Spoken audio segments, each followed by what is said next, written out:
Here in Greater Des Moines, we're the unexpected sports mecca that feels like home. We are the big ballers, the little kickers, the underdogs, and the bulldogs. We've got events wacky and wild, big and small, we host them all. And that old sports cliche, nobody believes in us? Nah, when you come here, you'll believe. Because in Des Moines, only the S's are silent. Let's go!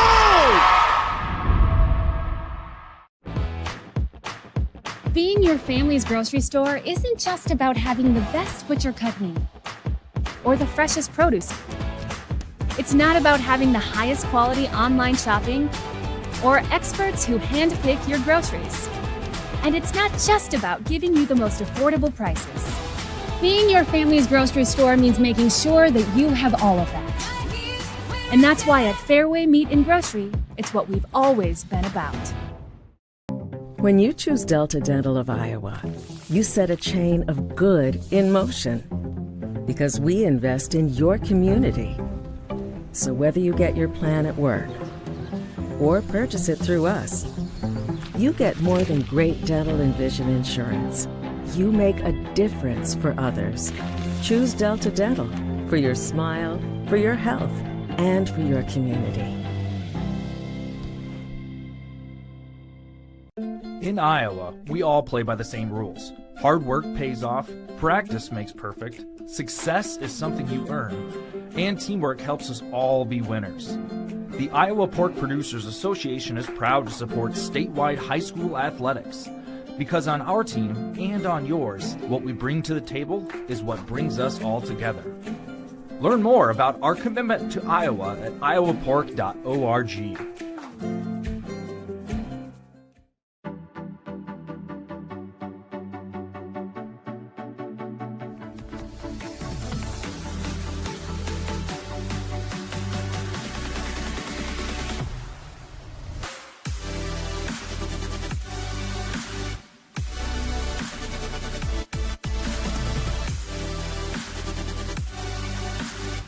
Slade's the place for you!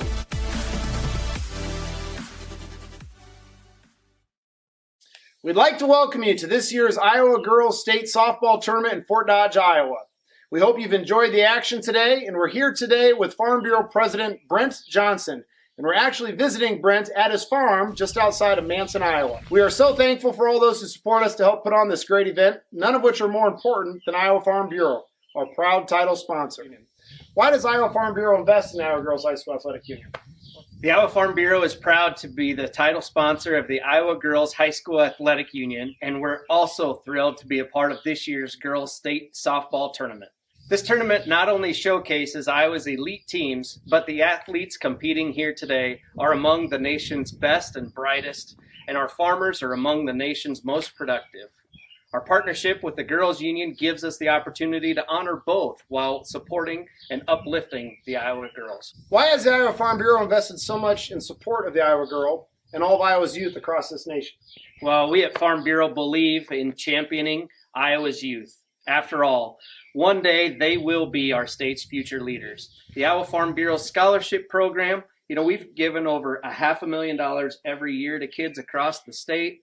We've also teamed up with the Iowa Girls High School Athletic Union to sponsor concussion insurance at no cost to those athletes or their families so that they can continue to compete at a high level. We've also provided teachers over the last 8 years with over $450,000 so that they can properly equip their classrooms. And most recently, we've gifted $1 million to the FFA Foundation for their efforts to increase agriculture awareness and support their chapters across the state. The student athletes participating in this year's tournament are taking home some great souvenirs. The Signature Ball program, a memento that they can take with them so someday they can look back on their experiences here and know that the effort that they put in has really paid off, and really congratulate all those students that are competing here at this year's tournament.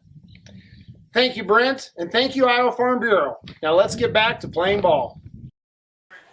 One more win for both of these teams will mean punched tickets to the Class 2A final here in Fort Dodge. It is Van Meter and Central Springs. Iowa City Regina already looking to defend its title. They've made their way to the state final. Who will be their opponent? We're about to find out here tonight. Ben Gislason and Blake Walker. That's our starting lineup on the broadcast side. Let's send it down now to the diamond for the starters and subs for both sides. Number 11, Britt Miller. Number 12, Hannah True. Number 13, Cindy Birding. Number 17, Aubrey Haight. Number 36, Kinsey Nearing. And number 82, Allie Schiff. The assistant coaches are Jay McDonough and Kaylee Parks. Now let's get the starting lineup for the Panthers. Leading off, a senior, the third baseman, number 14, Carly Ryan. Heading second, a senior, the shortstop, number 15, Eddie Pate. Heading third, a sophomore, the catcher, number 21, Charlie Fessler. Heading fourth, a senior, the right fielder, number 18, Aurora Stapleton. Batting fifth, a senior, the second baseman, number 6, Laney Bollion. Batting sixth, a senior, the first baseman, number 7, Lizzie Hammond. Batting seventh, a junior, the left fielder, number 9, Elian Ryan.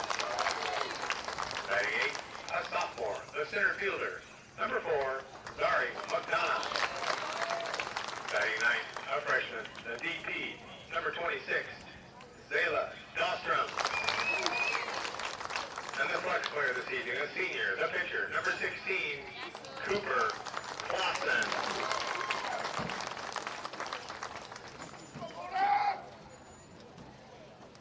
Head coach for the Panthers, B.J. Fessler.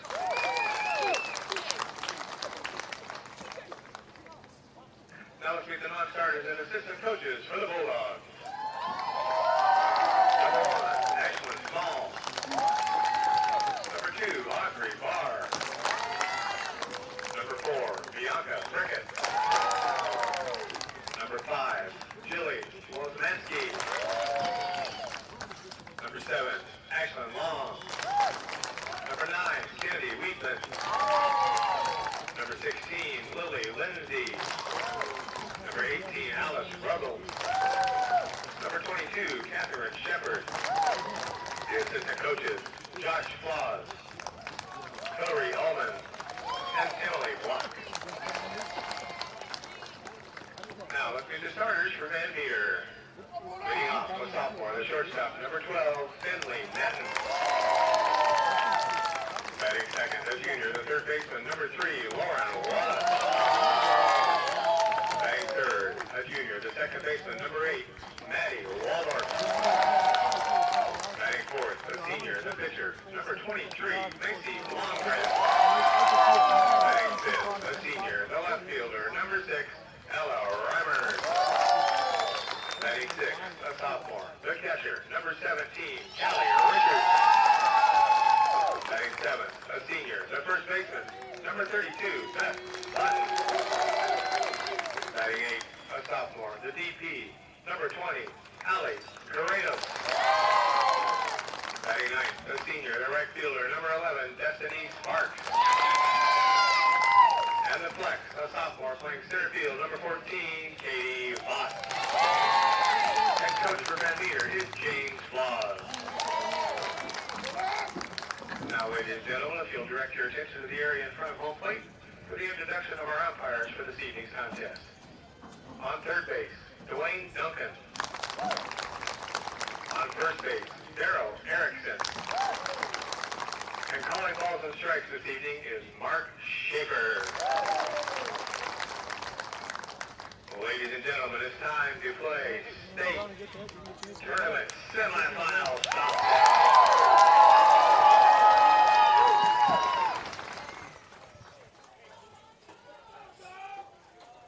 All signs pointing to this 2A semifinal being a dandy. As Blake, we've talked about it already, the Iowa City Regina game, I-35, that one seemingly really took off early for Regina, and they never looked back. We're expecting this 2 versus 3 seed battle to be just that. Yeah, and it's going to be tough because both these two teams just watched Regina beat the brakes off of I-35. Now you got to think, we want to do the same thing. You're like, we don't want to be in that too close of a game, but these are two very phenomenal teams, streaky teams. 13 straight wins for Van Meter. How about 9 straight state tournament appearances by Central Springs? That is tied for the most all time. If they make it next year, that's a new record broken. In the circle this evening for Van Meter, there are a lot of feel-good stories coming into the state tournament. A lot of them have been covered well by local news outlets, newspaper reporters, and this one's been covered publicly as well. But talk more about it for anybody, myself included, who just learned about this coming into the broadcast. In the circle tonight, someone who has worked through a lot, the senior Macy Blomgren. Yeah, Macy Blomgren dealt with vertebrae injuries. Last year, vertebrae injury, got it kind of figured out. This year, was on a trip in Arizona in the spring, felt a couple pops in her back. Vertebrae's not doing so hot again. This time, the doctor was like, hey, if you have surgery, you're going to be out your whole senior year. Macy said, well, I'll play through it. I'm going to play through it. It was painful to start this season when she has played. And then a couple weeks ago, she woke up and said, I don't feel the pain in my back anymore. So she has been fine. She's been pitching great. She just pitched 15 strikeouts in her first round victory. Macy Blomgren is one of the best, most strongest women here at the state tournament. And when she showed up, she went in the regular season 8-0 and had 63 strikeouts in those games. So she seems to be doing just fine. And that's what Van Meter will hope for here tonight as they take on Central Springs, the Panthers and the Bulldogs. The first pitch, there it is, and it's a strike from Blomgren on the opening batter for Central Springs, Carly Ryan. This is a Central Springs team that took care of business against West Monona, 8-2. It was Missouri Valley who was the loser of the Van Meter game. There's a stoked ball over the shortstop, and Finley Netton just didn't have the vertical to get to it. And a terrific start for the Panthers as Carly Ryan, the senior third baseman, is on first. Central Springs, this is a team that loves to hit the baseball. Not as many hits statistically because Van Meter has played 40 games and they've only come in playing 31. But they lead the state in home runs with 31 as well. This is a Panther team that loves to knock the ball around. Another senior for this Central Springs team in Abby Pate.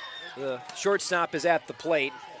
7 upper class players, 6 of them seniors for this Panthers team that went 25-5 in the regular season. And you alluded to it, Blake, as the count is 0-1 to Pate. Both teams can really hit the softball. And Pate's one of them. 10 home runs this season. One of 2 players on the Central Springs teams that have hit 10 home runs. Charlie Fessler, the only other one that's hit 10 home runs. The one thing about Pate, 486 hitter. She knows how to get on base. Panthers 30 home runs as a team leads the 2A class. Pate, though, down 0-2 to Blomgren, who rears and rocks one low for a 1-2 count. And you wonder how Macy reacts. 15 strikeouts in the first game. You know, you put that aside, now you got to restart. You know, you don't have those 15 strikeouts anymore. Yes, you've gotten through games well. She's never lost a game yet this season. How do you restart? Another one low in the zone that Pate's able to get a big piece of. She knocks it in the gap. Coming around second is Ryan. She'll get held up at third, but these Panthers are on the prowl early here with runners in scoring position and no outs. Yeah, this is a heck of a start. This is the start that you wanted if you're Coach Fessler. 2 runners on, nobody out, and now you bring up number 21, Charlie Fessler. Oh, by the way, another big home run hitter, like I said, with 10. That's a Kruger Seeds extra base hit, and we may see that graphic quite a bit here tonight by the preamble we've laid out for you. Thanks for tuning in at home from wherever you're jumping on board our broadcast here on the Iowa Girls Union Network. A big thank you to our sponsor as well at Iowa Farm Bureau for providing our coverage, as well as Mid-American Energy. A bunt opportunity, trying to lay it down there was the sophomore catcher, Charlie Fessler.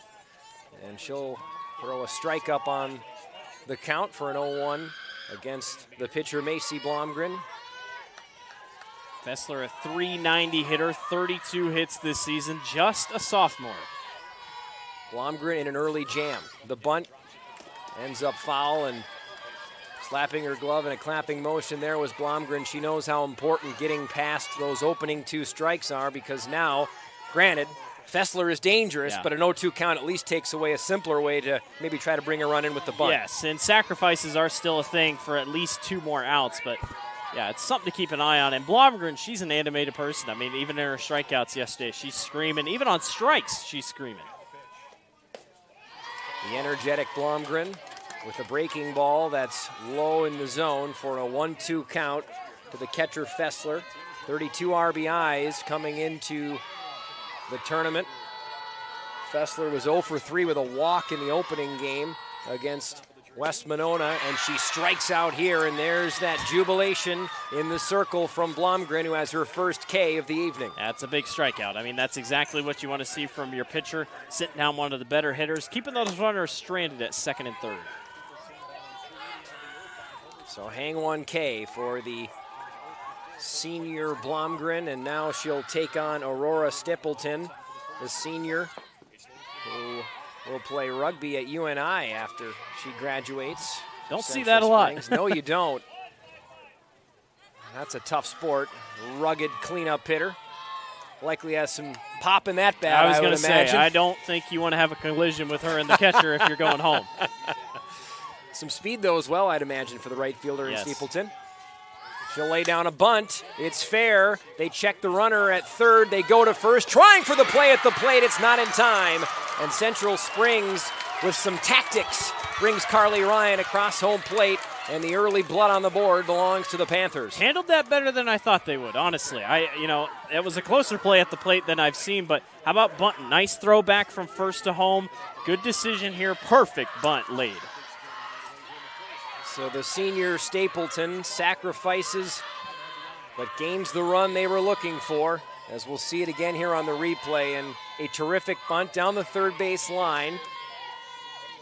And it was handled well at third by Lauren Wallace, the junior. And with the 60-foot base path, there's just not a whole lot you can do if you choose to fire that to first. And if it's handled well by the runner, which it was in Carly Ryan, that run's coming home. It's tough to swallow a pill that means, hey, we're probably going to have to give up a run here. That is the case. A 1-0 lead for the Panthers here on this Bulldogs team. 2 versus 3 seeds, so this should be quite a spectacle of a contest here in the semifinals with the defending champions Regina waiting. Hammond looking at a couple of slap shots here. We've seen that important. That last game, if you watched Regina, Danny Laughlin, she can go from slap to just normal hitting. Slap hitters can kind of decide where they put the ball. It's a weird thing, but she can say, I want it this way, I want it this way. Interesting spot here with 2 outs. Lainey Bouillon at the plate in a 1-2 count, looks for the slap and winds up going to the dugout as Blomgren sits down 2 on strikeouts to open her day, but the Panthers throw a run up on the board with a sacrifice bunt. We head to the bottom of 1-0. Central Springs has the lead here in Fort Dodge. What's affordable to her might not be for him. Our means may be different, but our need for energy is the same. And keeping the price for that energy as low as possible is exactly what we strive to do. It's what we've always done. Investments made 10 years ago have kept prices nearly unchanged. Investments made today will help keep prices predictable for the future. With energy that's cleaner, reliable, and affordable for all. An energy future that's American-made. Mid-American. Obsessively, relentlessly at your service.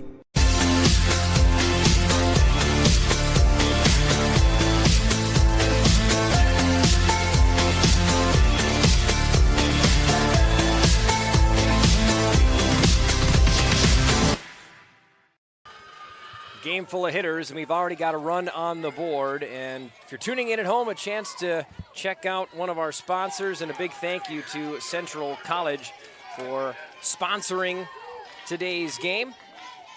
Central College has you covered with career-building programs, and with tuition less than $20K a year, tons of scholarships. It's the best decision ever. Apply today at central.edu. So leading off for Van Meter, Finley Netton, the shortstop. And she'll take a breaking ball that does hit the outside corner. Nifty pitch there by the senior Cooper Clausen, who had a terrific regular season, 21-4, 208 strikeouts. She was strong with 11 Ks against West Monona in the quarterfinals as well. She's just a simple, really strong pitcher. 21-4 record, 208 strikeouts, 1.73 ERA. She knows how to get the job done in the circle. Going to be a tough outing here for these Van Meter hitters. 1-2 count. Clausen dealing early. And that one is roped foul. A little ahead of it there was Netton, who, when she gets on base, look out. 44 stolen bases, 67 runs. That's a 2A lead in runs scored during the regular season for 12 in blue. Yeah, and she just knows how to get the bat on the ball. And like you said, dangerous runner to have on. The 1-2 pitch. One way to keep her off the base path, pulling the string, an opening K on the opening batter for the senior Cooper Clausen. Netton saw something. She gave a quick chat to Lauren Wallace coming up to bat here. Lauren hit a homer yesterday, first home run or second home run of the season for her. Definitely something to think about. I always like when the batters chat with each other. Here's what I saw to that bat. It's one of the things in my first softball state tournament that I've noticed so much of. Not only player to player, coach to player, coach to coach, sometimes player to umpire. The communication that you see every single game has really blown me away. Not that I didn't think it was out there, but it's clearly so important for these girls and these teams to have a very steady stream of communication, because maybe one thing that you might see, your teammate doesn't see. Yeah, you just don't want to be wrong. I think that's the big thing. You don't want to be wrong, and you just want to make sure that you're doing what you can and thinking ahead and getting everyone's perspective. 1-1 count to Lauren Wallace.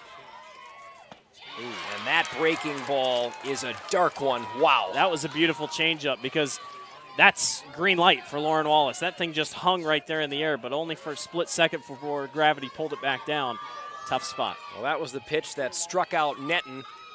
So clearly a pitch that the pitcher likes. There's a smoked ball to second. That goes off the glove of the second base player, Lainey Bouillon, and on to first goes the number 2 hitter, Lauren Wallace, and a runner on for the Bulldogs. That's a tough play. They're going to actually give her a hit, not an error. It was a tough play either way, but you'll take it on base as you get it. Now you get a good batter up to bat here with Maddie Waldorf.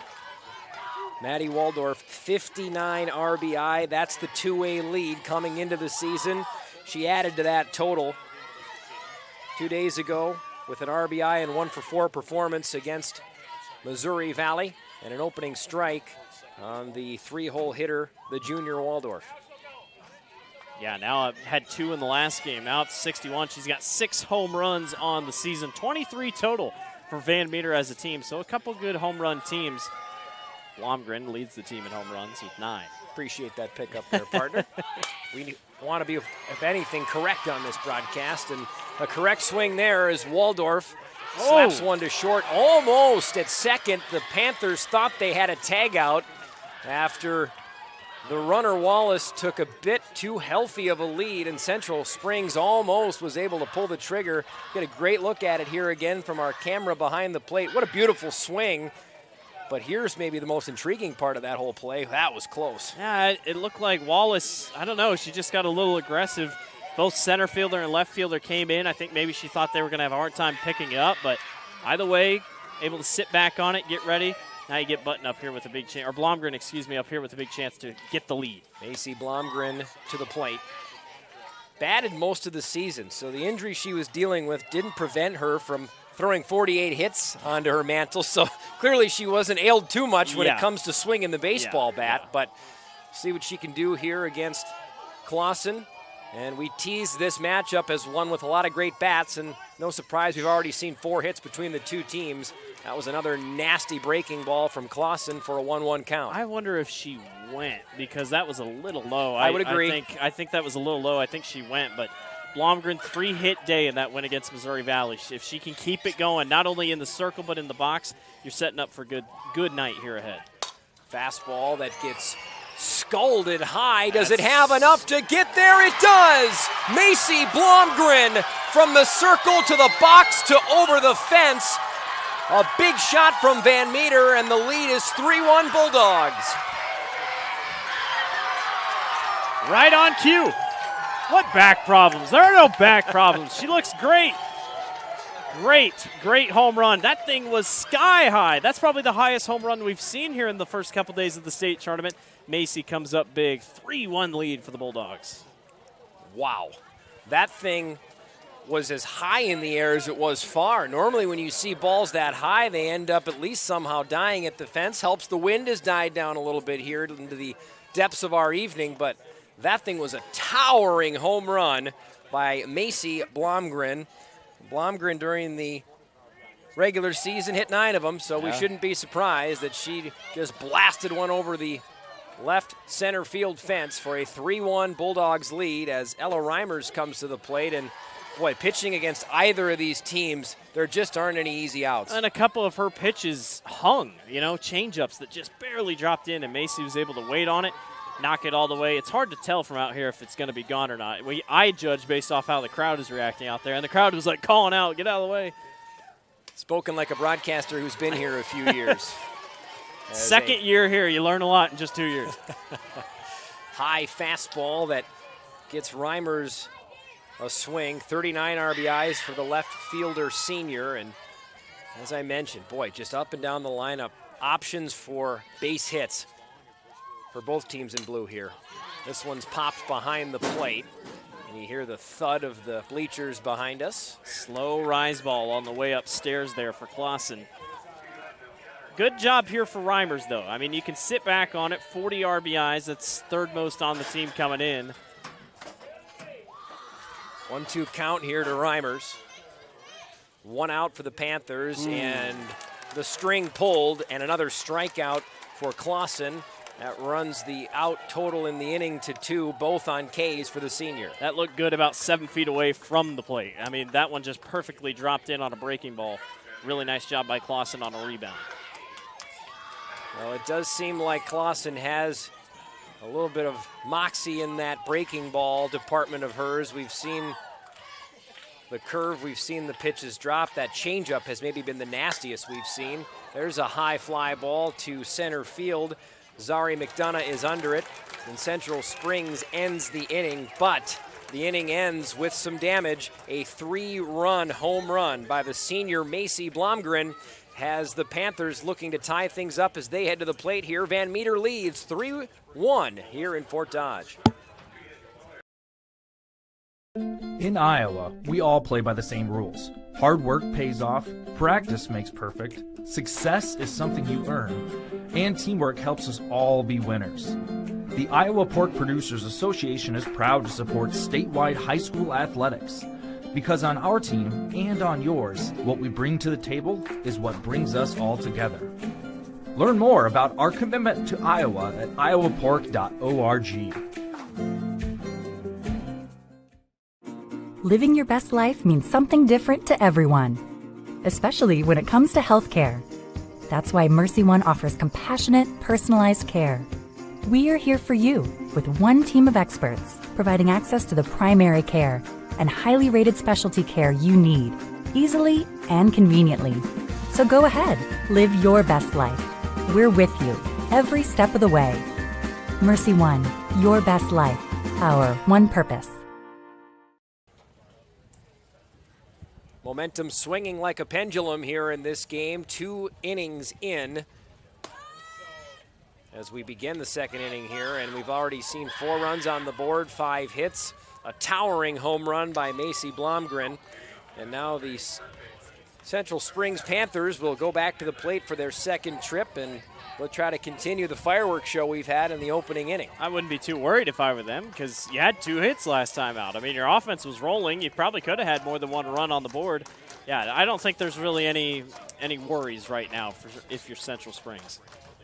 The inning starts with the Hawkeye Community College signee and Lizzie Hammond, the senior first baseman. I think she went through on that one. Check swing. We haven't had any checks over to the first base umpire, but the umpire behind the plate's calling it here. 0-1 count. Hammond got a piece of this one. It's in the gap. Is there range to get there? No. Hammond will roll her way around first, and she'll stand up at 2 for a Kruger Seeds extra base hit. And the Panthers continuing to pound the ball. After a strong first inning at the plate, they keep it up with a leadoff double. Van Meter's lucky that thing might not have been gone. A little extra wind. The wind's blowing to the north where that thing was headed. Just good wood on the ball by Hammond. Already 2 home runs this season. Almost had her third, but a double, she'll take it. So Hammond with a stand-up double. terrific start for the Panthers. Just like the opening inning when Carly Ryan hit a leadoff single, Lizzie Hammond does Ryan one better with a sky-high double to right center field. That brings Elian Ryan to the plate. The left fielder bunts it back. The third base comes in to get it. Nice play from Lauren Wallace, but the runner moves to third, and the Panthers again with a runner 60 feet from home trying to get the lead whittled down to 1. It's a good call by Wallace. She just immediately screamed out to Macy, I got it, don't worry about it. Looks like we're going to have a runner here. The rare number 82. I like it. Allie Schiff, sophomore. So Schiff makes her way to third. This substitution presented by IMT Insurance. Learn how you can be worry-free with IMT at imtins.com. 12 runs this year for Schiff. Good opportunity here to get 13 here with just one out. Easy one to pad the stats, too, for Schiff. Only got 60 feet to go. Yeah, easy. Easy. By her perspective, easy. Yeah. Now, the other players on the roster may say differently. There's another bunt, and coming home is Schiff, and she's there in time. The throw is off, and so going to second is Zari McDonough, and she's there in time. Good throw by the catcher, Callie Richards. She had to turn and fire in a hurry and put it right on the money, so maybe a little sketchier than what the runner, McDonough, thought she'd have there. Let's see the replay again. A good bunt, and for Van Meter here, last inning they chose to throw to 1. This time they try to throw home, and Lauren Wallace from her knees there. Tough play when you have really your momentum's going one way, all of a sudden you're on your knees. I don't think you practice those throws from your knees very often either. I think it was just one of those that you just got to let go. I mean, we talked about it. You got to swallow the pill and say, all right, fine, we're going to give up a run. But instead, you give up a runner to second with the chance to sacrifice still and bring her to third. So just a simple mistake by Wallace. But like you said, what a throw by Richards throwing on to second. She almost got the runner. Well, and the wherewithal, too. You're picking that ball up, and you have an idea off your body position where you're throwing, but it barely looked like she got her eyes up before that ball was slung out of her right hand, and it was right on the numbers of the shortstop, Finley Netton, covering the base at second. But in any event, a miscue there, Wallace to Richards, means still one out. The game is now 3-2 as Schiff comes home. And a swing and a miss on the opening pitch to Zayla Dahlstrom, the DP. Dahlstrom, just a freshman, only playing in her 14th game of the year. She's only started in 9, but 11 RBIs and a .333 batting average. That'll put you in the starting lineup here. And on a team full of upper-class players, no less, not an easy roster to crack right now for either side. Van Meter on the other side of the ball diamond. They have quite a bit of upper-class players as well, 6, and 4 of them seniors. As a foul ball will bring the count to 1-2 to 26 in blue and black. Yeah, nice rise ball, just got underneath of it, slightly got underneath of it. Now you got to be careful here. 1-2 pitch, couple pitches here that Blomgren could play with. Dahlstrom just lays the bat out to get a piece of that. Wasn't comfortable letting that one go by. Coach B.J. Fessler giving her instructions on the side. Fessler, a 59-7 record in 2 years here at Central Springs. And for a team that's been to the state tournament 9 consecutive years, he's clearly just picked up what was left off and done with what? Swing and a miss on a high heater by Macy Blomgren. She tacks her third strikeout of the day onto the board and puts another out up there as well with still a runner in scoring position behind her. That simplifies things for the senior in the circle with the lead cut down to 3-2 on a bunt earlier in this inning. Yeah, it really does. Eliminates the chance to get that runner over to third on a sacrifice. First pitch called high in the zone by Mark Schaefer, the home plate umpire.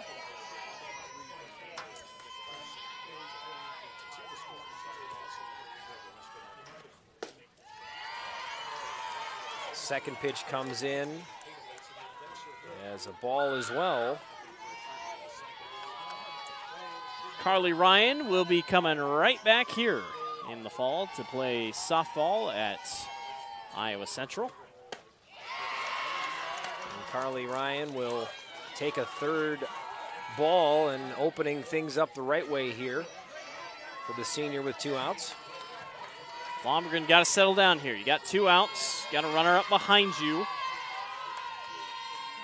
And the 3-0 pitch had some movement on it, but does get in there for a strike at 3-1 now. That time she settled down. Got a good pitch. It's not pretty when you have to send it over the middle. You just kind of hope they don't get there in time, but 3-1 pitch. It's a hitter's count. This one gets popped up to left field, and there to get it is the senior Ella Reimers. But another notch on the board for Central Springs. They get one back. The lead stays in favor of Van Meter as we head to break here on the Iowa Girls Union, powered by Mid-American Energy. What's affordable to her might not be for him. Our means may be different, but our need for energy is the same. And keeping the price for that energy as low as possible is exactly what we strive to do. It's what we've always done. Investments made 10 years ago have kept prices nearly unchanged. Investments made today will help keep prices predictable for the future. With energy that's cleaner, reliable, and affordable for all. An energy future that's American-made. Mid-American. Obsessively, relentlessly at your service.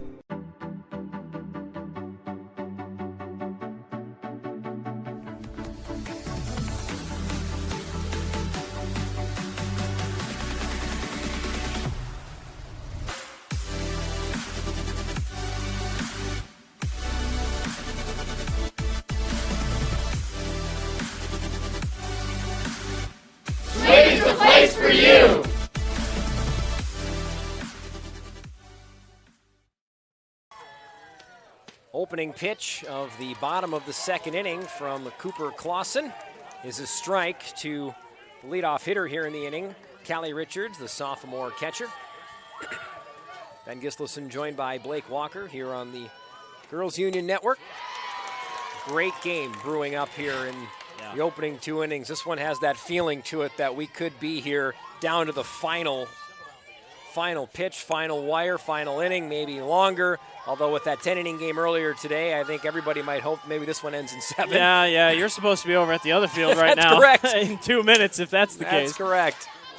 Couple changes in our schedules because of that Winterset game. But, yeah, that Winterset Fort Dodge game, that was one of the best games I've seen here in a couple years. And then same makings here. Very talented offenses. Another thing, sun looks like it won't be a problem for a little bit. A lot of cloud cover starting to move in for the rest of the evening. So Winterset advancing in that 10-inning thriller. They're on their way to the final. And here in the 2A side, this game will decide who joins Iowa City Regina. And there's another just sensational breaking ball from Clausen and another strikeout for 16 in blue and black. That home run was really the only mistake she's made. I mean, she's had a pretty good game so far. Just kind of picking them up, setting them down. Got to continue.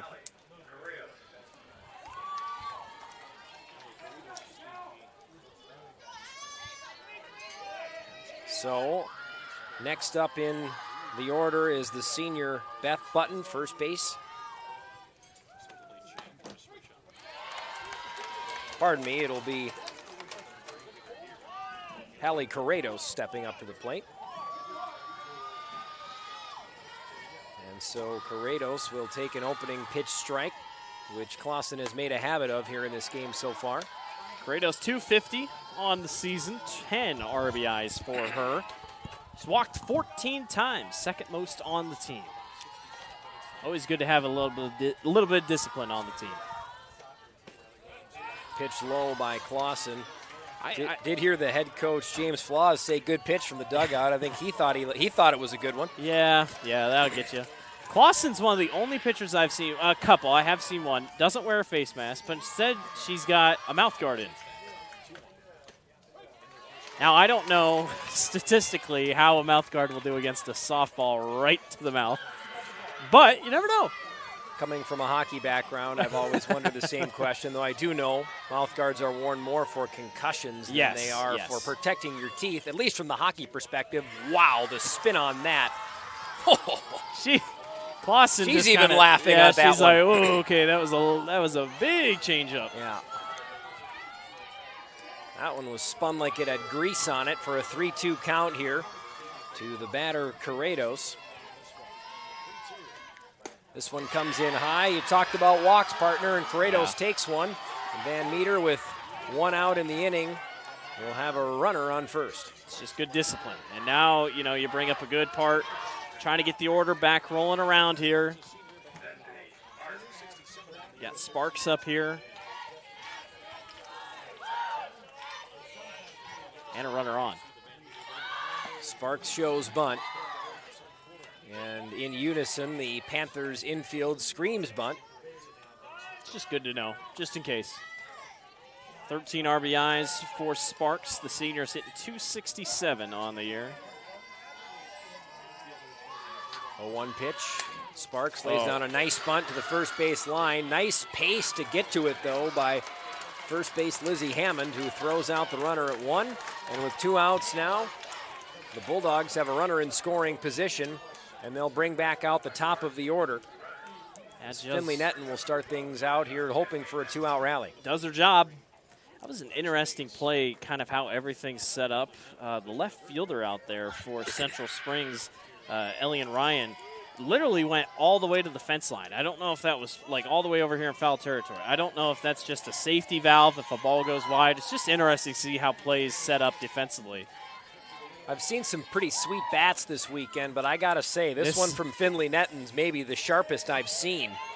And it's funny because next in line, the batter's box is one I've seen that design a ton this week. So very unique one for Finley Netton. A ball gets by and a throw to third. Not in time. Heads up play by Corrados as the ball just trickled away from the catcher, Charlie Fessler, as we see it again here. And this wasn't an obvious get-going type play. The ball didn't get too far out of the reach of the catcher. Fessler did a good job getting to it, but nice pace by Corrados going from second to third in a hurry.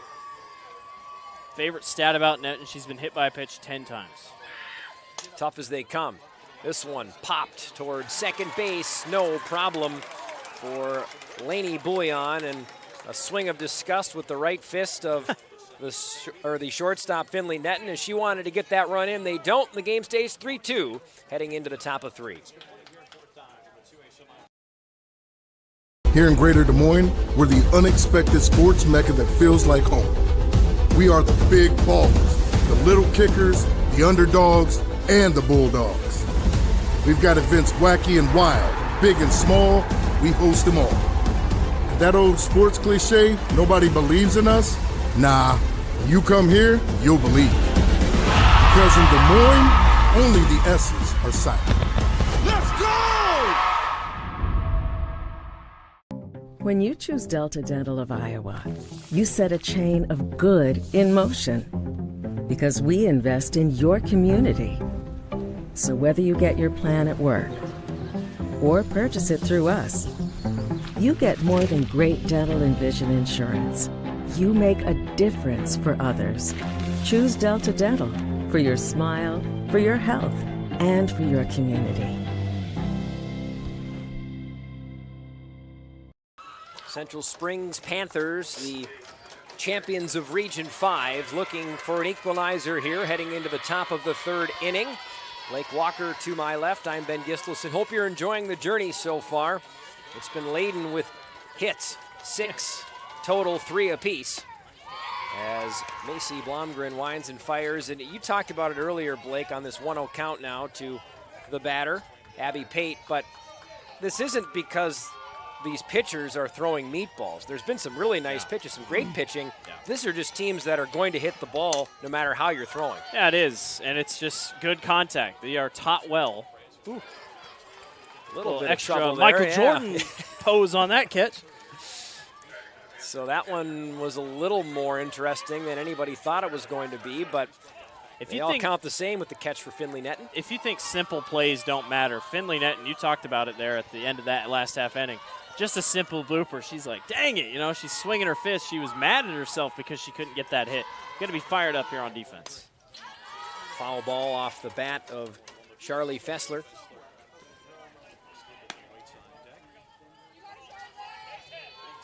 And do I dare say the bats have cooled down just a little bit here for the most part, that last half inning at least. But tempting fate over there. Yeah, you know. 3 hits apiece. Can't hit that one. Skips well ahead of the plate on Fessler for a 1-1 count. You know, the thing with Blomgren is, and for Van Meter, if Blomgren ever has any issues and they feel like that she needs to come out, they have Maddie Waldorf and Bianca Prickett, who have also just pitched tons of games when Blomgren hasn't been pitching. A lot of times you see teams get to the state tournament, they only have one pitcher, so then they get caught. At least here at Van Meter, they don't want to have to use anyone but Blomgren because she's their ace, but it's just there if needed. 2-1 count here to the batter, Fessler. And on that point, you see on the rundown for Van Meter's roster, 6 pitchers have seen at least an inning. And this is a 2A team, mind you, not a 5A, 4A, or even 3A team. So you rarely see much lineup fluctuation the smaller schools you get. Yeah. And to your point, 2 horses that carried this Van Meter team without their ace Blomgren when she was out with injury, in Pickett, who was 10-2, and Waldorf, who was 11-2. Yeah. So they have the options if they need it. Right now, though, the Panthers have a runner on first with 1 out, as taking a walk on that at bat was Fessler. And how it goes, Van Meter, bigger roster in general. This is a Class 2A team that has grown significantly. I mean, you're just off Waukee, so I mean, you're getting big as it is, and as Waukee continues to grow out west, well, guess what? People are starting to start going to Van Meter more. Football team's already moving up class to 2A. I mean, they're going to get bigger, and they're not going to stop, unfortunately, if you see it as that. Their roster's just always going to be bigger, that they can have a lot of opportunities for pitching and whatnot. Has been remarkable, even in just, I'm going into my 7th year being an Iowa resident, have loved every minute of it, by the way, moving down from Minnesota back in 2017. But even in that little time capsule, living in the Des Moines area, the sprawl and the growth of Des Moines has been insane. Ooh, that one goes off the mask. And that's why you wear the front cage. Although I think if anybody could have taken it, the rugby player Aurora Steepleton probably would have shook it off just fine. I'm surprised she didn't flex right at Blomgren there. After said, try that again. Something like that. But, yeah, that's a tough hit. But, yeah, you got 2 on, 1 out here. So Steepleton hit by a pitch. And a Panthers team that doesn't need an excuse to get the bats going now has 2 on with 1 out. And Lainey Bouillon will step to the plate. She struck out swinging back in the first inning at the hands of Blomgren. The first pitch to Bouillon. Thought about a bunt, but a strike on the outside corner had 6 in blue and black pull the bat back. Bouillon leads the team in hits. 38 hits this season, a .400 batting average, 21 RBIs. She has been the #1 go-getter here for this Central Springs team. Went out to get that one and missed it on the bunt, so she's down 0-2. Blomgren looking to steady out this inning after a pair of walks, 1 base on balls, 1 that she wrung off the mask of Steepleton. Here's the pitch, slapped and fair. What a hit down the line. Coming around third into home plate is the runner. And a play at third doesn't get there in time. A marvelous piece of hitting. And this game is tied up at 3. And that's a huge push. I mean, just able to push it out to left field, and another extra base hit for Kruger Seeds. Take a look at the replay here. The slap hit, I mean, it's just so interesting how it works. Just able to get downfield. Left fielder couldn't quite corral it. Almost had the play at third base. RBI single for Bouillon, and that was Aubrey Heft who came across home plate. She was the substitute runner in the situation, so that's brought to you by IMT Insurance. She scores a big run. 3-3 game now, and still danger on the base paths now for this Panthers team. Still 1 out, and on third is Steepleton, and on second is Bouillon with Lizzie Hammond at the plate, who doubled in her first at bat. And like you said, this just feels like how this game's going to go. Just back and forth. Both these teams are so even. Just packing punches. 7 hits already in this batting-packed game here from Iowa Central Field in Fort Dodge. Ben Gislason and Blake Walker providing the sights and sounds on what's been a super game so far. Got a runner up on second here and on third. Just 1 out. Could sacrifice. Instead, they're going the bunting route. They were on the same wavelength as you there, Blake, but that one goes up into the mesh behind. Now you could sacrifice another way with a fly ball somewhere. Wallace playing so far down here on the third base side, just in case. You could still bunt here, but I doubt it. The senior Hammond down 0-2. Here's the delivery from Blomgren, and she gasses one by for a crucial strikeout for 23 in blue. And that one, Lizzie Hammond was way behind on. Yeah, and that's a big strikeout. And that seems to be what Macy's doing today. I mean, just critical strikeouts. I don't think she's going to have 15 like she had yesterday. But if anything, they're going to be more impactful strikeouts today. Blomgren's first pitch to Elian Ryan is another strike as the junior misses on her cut for that one. So an 0-1 count to the left fielder who bunted for a sacrifice in her first at bat. She swings and misses again, and Blomgren starting to find a little mojo now. Ryan, 1 home run to her credit this season, one of the 31 hit this year by the Panthers. 17 RBIs. She's hit by a pitch, the most out of anyone on the team, 6 times. 3 straight pitches, 3 straight swings, and 3 straight strikes as Macy Blomgren grabs her 5th K of the night and ends the inning. But it's all tied up. The Panthers get it back to level pegging. We're tied at 3 here in the girls softball high school state tournament. What's affordable to her might not be for him. Our means may be different, but our need for energy is the same. And keeping the price for that energy as low as possible is exactly what we strive to do. It's what we've always done. Investments made 10 years ago have kept prices nearly unchanged. Investments made today will help keep prices predictable for the future. With energy that's cleaner, reliable, and affordable for all. An energy future that's American-made. Mid-American. Obsessively, relentlessly at your service.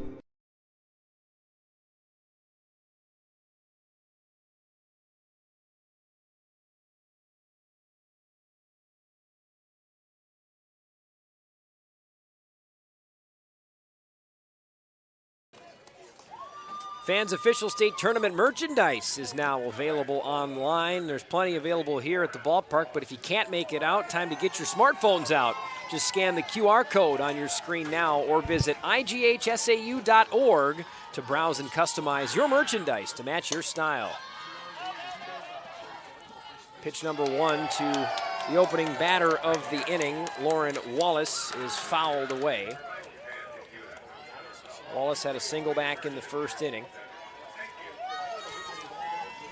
Some fan made a catch out there in foul territory. Obviously, all foul balls got to be returned, but home run balls get to be kept, given to the family of the daughter that hits them. As they should. 0-2 count here on the junior Wallace.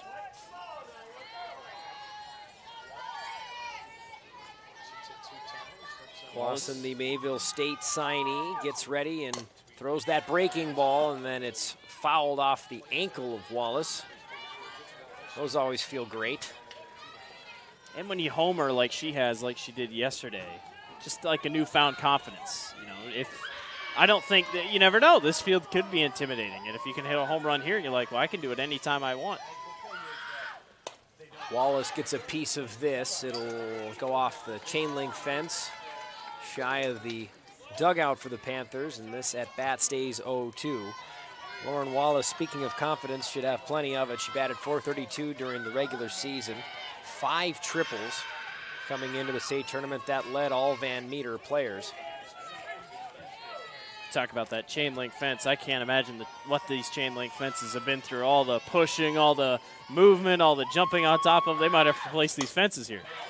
That one's got eyes, and it goes over the second base player and into right field. A fantastic 0-2 swing as Clausen left one in the zone, and Lauren Wallace makes the senior pitcher pay for it. Wallace's second hit of the game. She's 2 for 2, and the Bulldogs have a leadoff hit here in the bottom of the third. No wind to really help that one. The wind's pretty much died down for the most part as the lights have come on here. It's been just nice directional blooper hitting. Opening pitch strike to the next batter, Maddie Waldorf. And you talked about the chain link fence, Blake. The previous game I did Muscatine player, going for a foul ball on the first baseline, caught it right against the fence and went through the media gate. It opened up. Oh, she was my okay. gosh. She was just fine. But it was crazy because from our vantage point, she just disappeared. Yeah. She was gone. A bunt from Waldorf. The throw to first is low, and that gets under the glove of the second baseman, Lainey Bouillon. And now runners on the corners and a goose egg on the outside of the scoreboard as Van Meter threatening here in the bottom of the third in a big way. A nice bunt and a little luck means no outs. Just a little low on that one. Couldn't quite get to it. Good heads-up play on the hit by Waldorf to hold up. She didn't either want to get in the way and she didn't want to take off to second. Now, no outs and runners at the corners. And Macy Blomgren to the plate. And they'll have to think about what they want to do with her. She hit one that came back from a lunar trajectory for a 3-run homer back in the first inning. She shows a bunt, and they're going to throw down. Now they cut it off. The short coming in. A little trickery there. Smart from the Panthers with a runner on third. They give up the run on the stolen base to second as Waldorf advances. Yeah, they knew what to do there. That was a smart play because if you throw to second, runner could come home easily. So heads-up play by the shortstop to come up and make a play, and they're going to intentionally walk Macy Blomgren, and she couldn't be happier. And again, what we've talked about in this game is, yes, Macy Blomgren, probably the hottest bat around right now with that blast she had in the first, but it might get a little bit easier. But Ella Reimers is no slouch on the batter's box either, so you might be threatening to hurt yourself a little bit here, but you also might get what you need. And now you do have options. You got any base. You can come home if you'd like as well. Kennedy Weedman on first base now for Van Meter. Had the pleasure to call a game yesterday where the 16th ever Grand Slam was hit by Wayne's Devin Davis. Another chance here, possibly make it 17. First pitch coming in here, and a bunt is shown, taking a strike. Ella Reimers try to squeeze, possibly. I don't hate it. I think it's a fine move if you got Wallace on third that she can run, but it's a decision here that is tight. Won't play small ball still. I promise, Blake, I'm not trying to outdo you on this one. There was a Pleasant Valley Grand Slam hit earlier today, so it is now 17. Okay. I happened to be at that game. The only reason I know that off the top of my head right now. Well, if anything, that might be the first time it's happened twice in a year. With 17 in the history of the tournament, I think that might be a safe bet. It's got to be mathematically how it goes. That's cool. So 16th and 17th have happened here the last 2 days. 0-2 count. Could we have number 18 with the bases loaded? And it's a bunt, suicide squeeze. They'll throw to one. There's no one there. A major error as the Bulldogs are going to run another runner home. And a throw to a vacant first base, a major mental gaffe by this Panthers team, has given Van Meter the lead back by a pair of runs as we watch it again. Whoops. Just a huge mistake. Lizzie Hammond came down because she thought the bunt was coming her way, and there was nobody there. Oh, my goodness, just a simple mistake that nobody's home. They're so lucky the right fielder was not way out and that she was able to come in and get it, but wow. Well, not something you see every day, especially at this level. These are two of the premier teams at the 2A level. 2A teams that have played much higher class teams as well. Van Meter has played Winterset. They've played ADM. They've played Interstate 35, a team that was one game shy of a title this season. They lost earlier today to Iowa City Regina. Central Springs has played Ankeny Centennial, Winterset.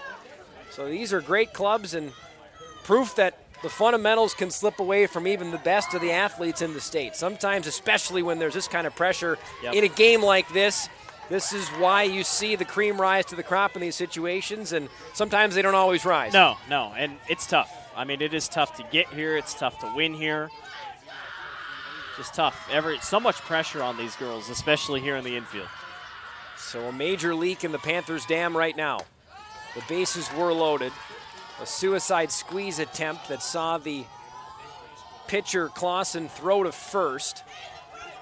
where there was no first base or second baseman to be found, scored 2 runs.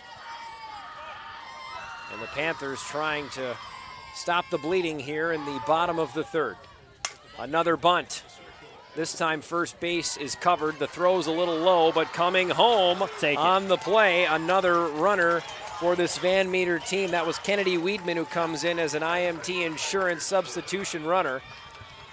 As we watch it one more time, and the Van Meter team that at least through these 3 innings has shown they can beat you with the long ball, they can beat you with some extra base hits, or they can small ball you to death too. And it's hard to pick up bunts. I mean, usually you got a ball flying into your glove, just the motion. Slow rollers, you just get thrown out of whack. That's why those throws to first aren't always as pretty. At the plate now for the Region 3 champs, the Bulldogs. The wind has magically found life, and it's now blowing back out to the north. The cloud cover's probably helping us out. Beth Button with an 0-1 count. Button takes a rise ball high and away for a 1-1. Button making her 25th start of the season out of 40 games played, 22 RBIs, 1 homer, 347 batting average. A lot of those averages over 3 for this Van Meter team, understandably so. As this one's fouled away by Button. That was the pitch right there. Bulldogs, the 2A leaders in runs batted in the regular season. They came into the tournament with 296. They've broken 300 by a ways in the opening 2 games. If you're waiting on Clarksville and North Lynn, you're going to be waiting just a little bit longer. My guess, you might be waiting until 9. Unfortunately, the game obviously here is going long, so.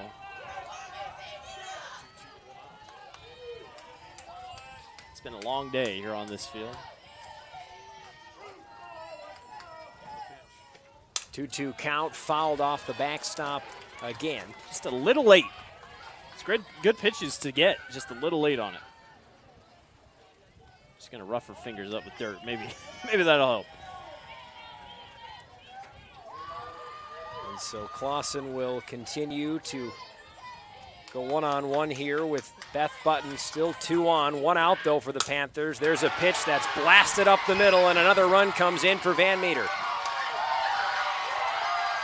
Beth Button with a 1-out single, another RBI to add to the list. Van Meter getting contributions from everywhere, and they lead 7-3. And Button's fired up for good reason. She finally wasn't late on it this time. Nicely hit up the middle. Good exit velocity on that one as well.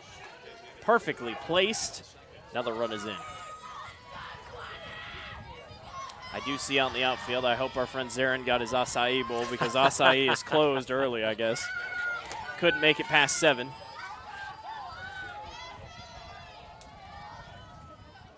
Just 1 out still. 1 out still for Van Meter here in the bottom of the 3rd. They're just moving the chain, moving the train along, keeping everything in front of them.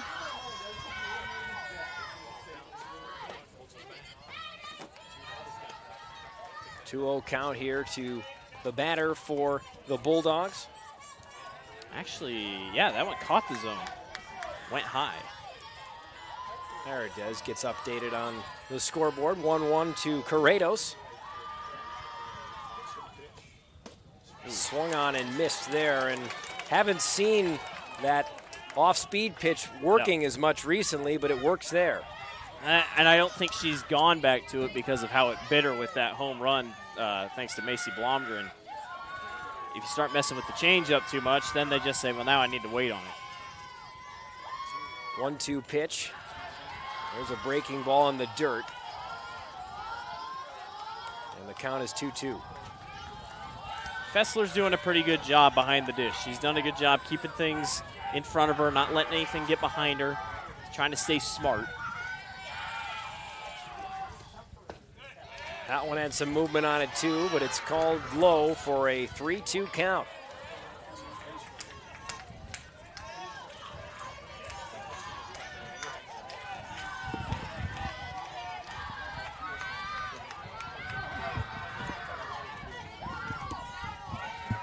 The payoff pitch. High, swung on, and missed. And so Corrados goes down. A big K for Clausen to get. And the Panthers are 1 out away from limiting damage. Though much has been dealt, there is still a runner on first base, so it could get worse. But a 7-3 lead has been accrued for this Van Meter team. One more out still needed to officially put this inning to bed. And you need to. You can't let this thing get too far ahead. Your offense has been great, and I think that's one thing that's keeping Central Springs fans positive. Your offense has been so good, but you got to keep up.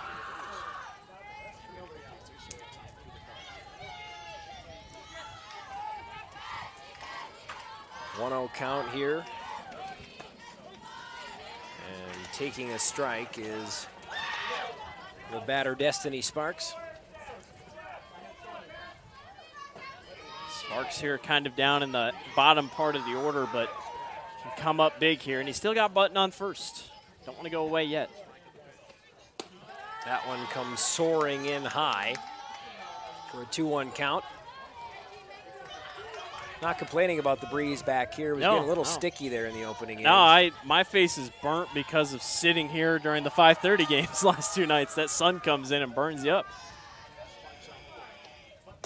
There's that breaking ball, and just nicking the corner was that pitch for a 2-2 even count. I never know if it's a strike. Our umpire here is a little quiet, so I got to wait till he puts his hand up. He's in no hurry. Yeah, no. Either are we here to get these games done. You mentioned it, Blake. We'll be going long into the night. I don't know how in the world she just got contact on that, but anything to keep the at-bat going. She's even laughing about it. I don't even think she thought she was going to get contact. Count still 2-2 to Destiny Sparks.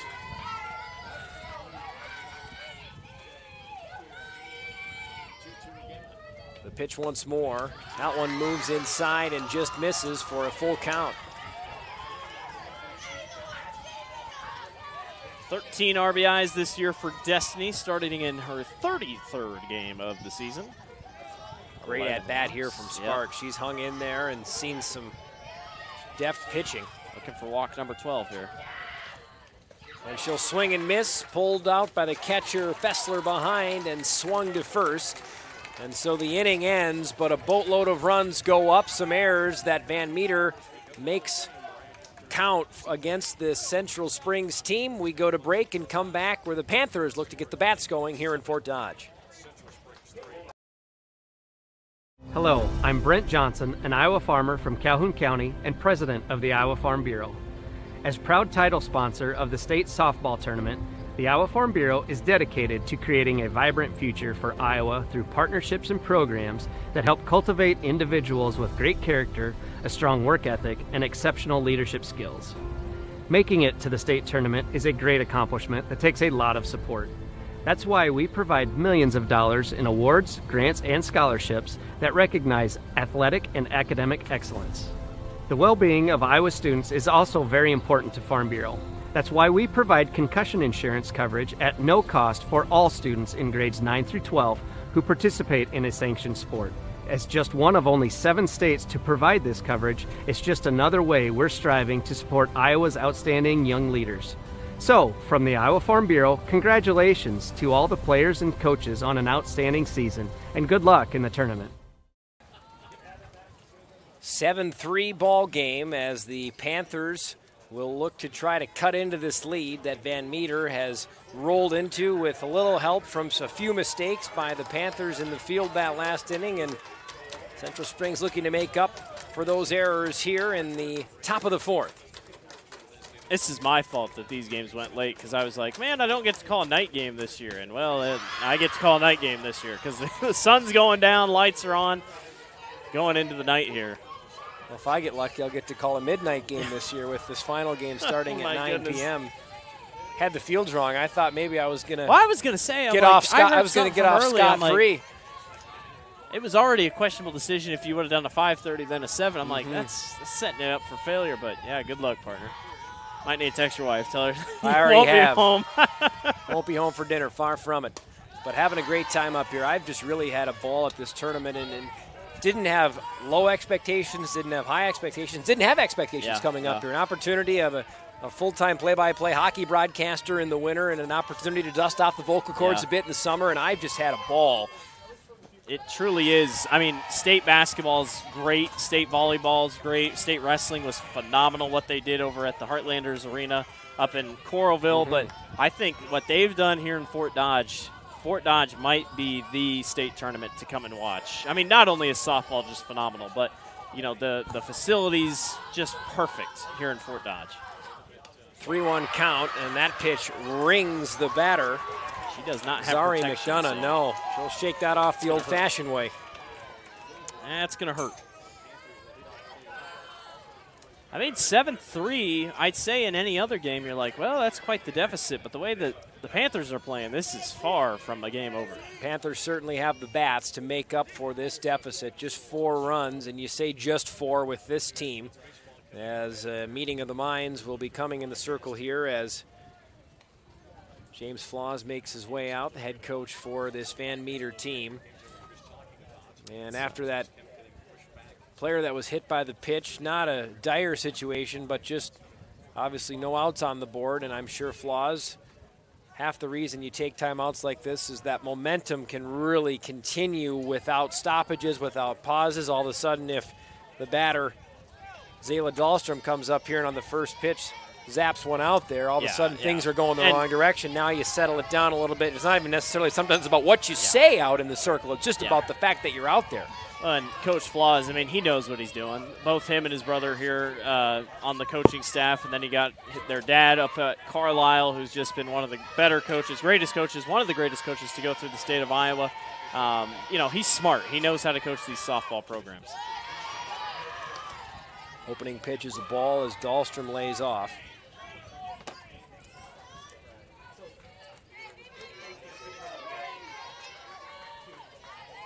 They got a runner on, nobody out. Haven't had an opportunity like this in a while. Got to take advantage.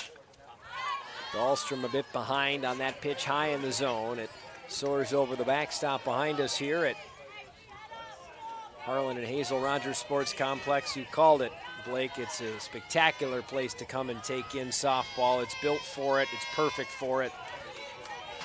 And I still haven't covered the whole thing. I mean, this is my second year here. I don't know what's beyond that tree line. I've never been to the other fields. And a high heater that runs the count to 1-2 on Dahlstrom, the freshman designated player. Like, I mean, we got 2 buildings up there on your top right. I've heard there's like replicas of Yankee Stadium and all these other stadiums. I'm like, well, dang, I need to walk out here more. Another foul from Dahlstrom. Stays alive with a runner on first in Zari McDonough, the sophomore. Coach Fessler telling her, just keep battling. Don't give up easy. And the battle continues for Dahlstrom. McDonough just 3 stolen bases on the year, so at least by the numbers, you wouldn't think McDonough a threat to potentially try and grab second base here. Update from the other field. It is Martinsdale St. Mary's up 2-0 over Wayne. A number to shortstop. The play to second is in time. The play to first is not, but the lead runner goes down. Nice work at shortstop by Finley Netton.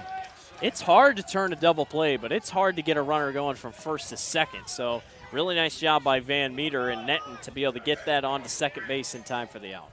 Take away the lead runner. Carly Ryan makes her 3rd trip to the plate. Single in the first inning, a fly out to left in the second. See what her 3rd at bat has in store for her and the Panthers here with 1 out and a runner on first.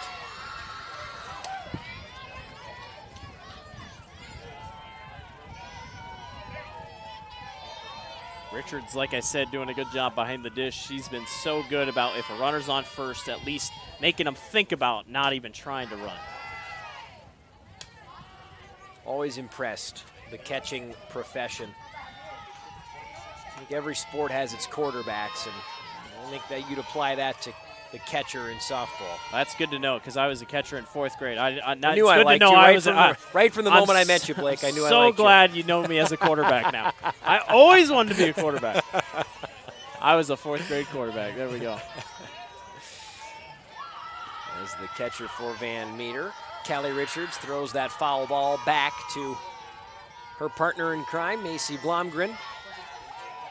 1-2 count. Here's the pitch from Blomgren. That is a called strike 3. And that 6K of the day. That is what you call freezing the batter. Carly Ryan just stared at that thing right as it flew past her. Good pitch by Blomgren. And so 2 outs now after a bit of a blemish to start.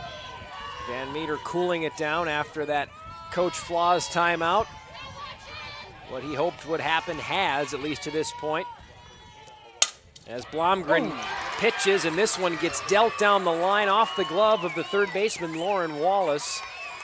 And they're able to hold the runner, Dahlstrom, at second, but what a hot shot that was down the line. Almost had it. She had to kind of put her hand behind her glove to get ready, but that one was just hit so hard. It's going to be a tough one to catch up to anyway. Looks like they gave a hit to Pate on that one, and I don't blame them. That was a tough play for anyone to make there at that third base line. So Pate moves to 2 for 3.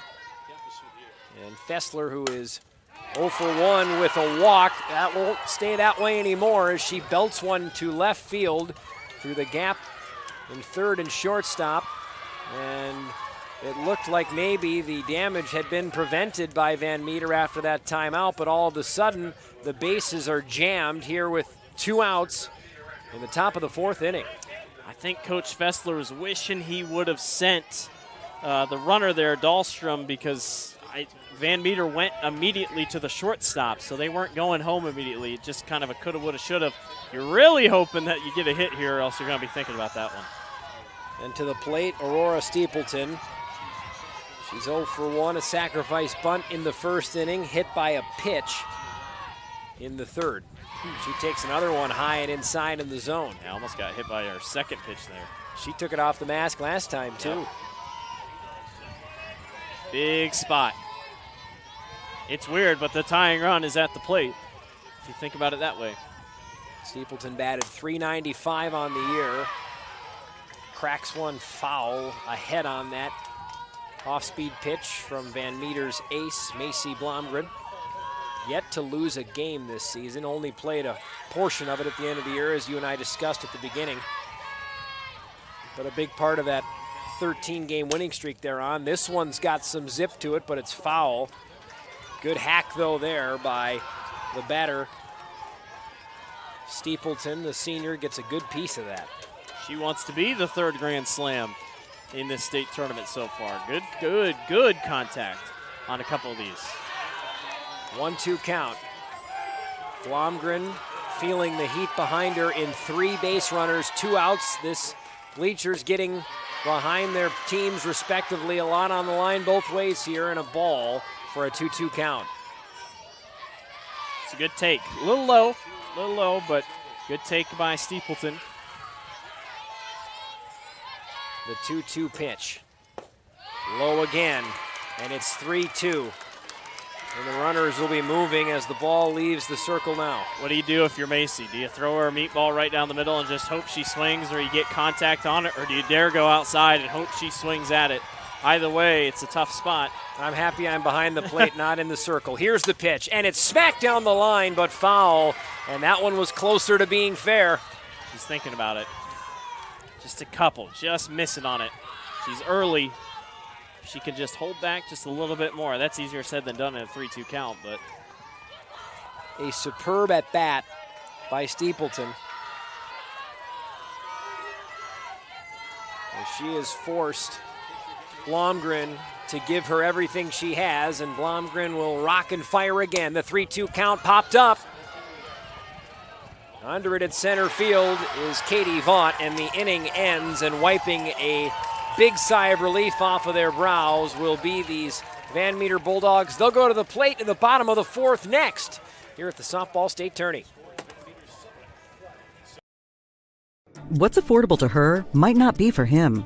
Our means may be different, but our need for energy is the same. And keeping the price for that energy as low as possible is exactly what we strive to do. It's what we've always done.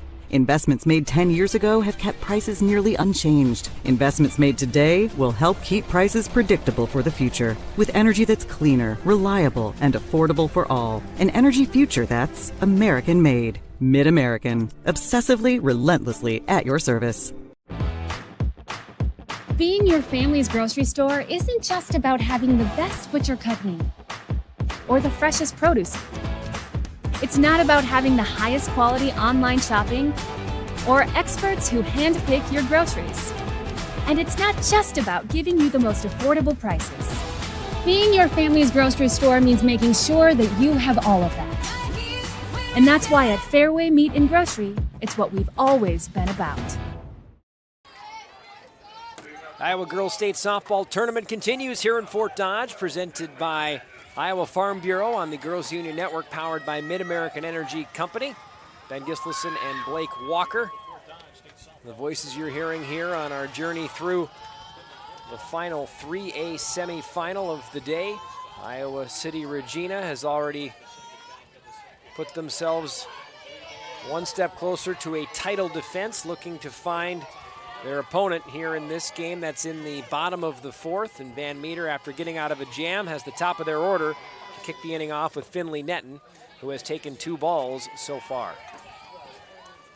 If she gets on base, she's tough with her speed.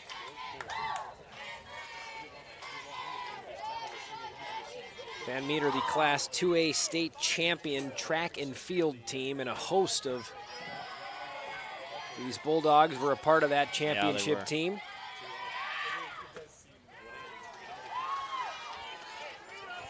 And a 3-0 count. And the last person you want to walk. Yeah. With this part of the lineup coming up, you're right. Yeah, you don't want to walk Finley here. And for a few reasons. She might grab second on her own regardless of what happens after her.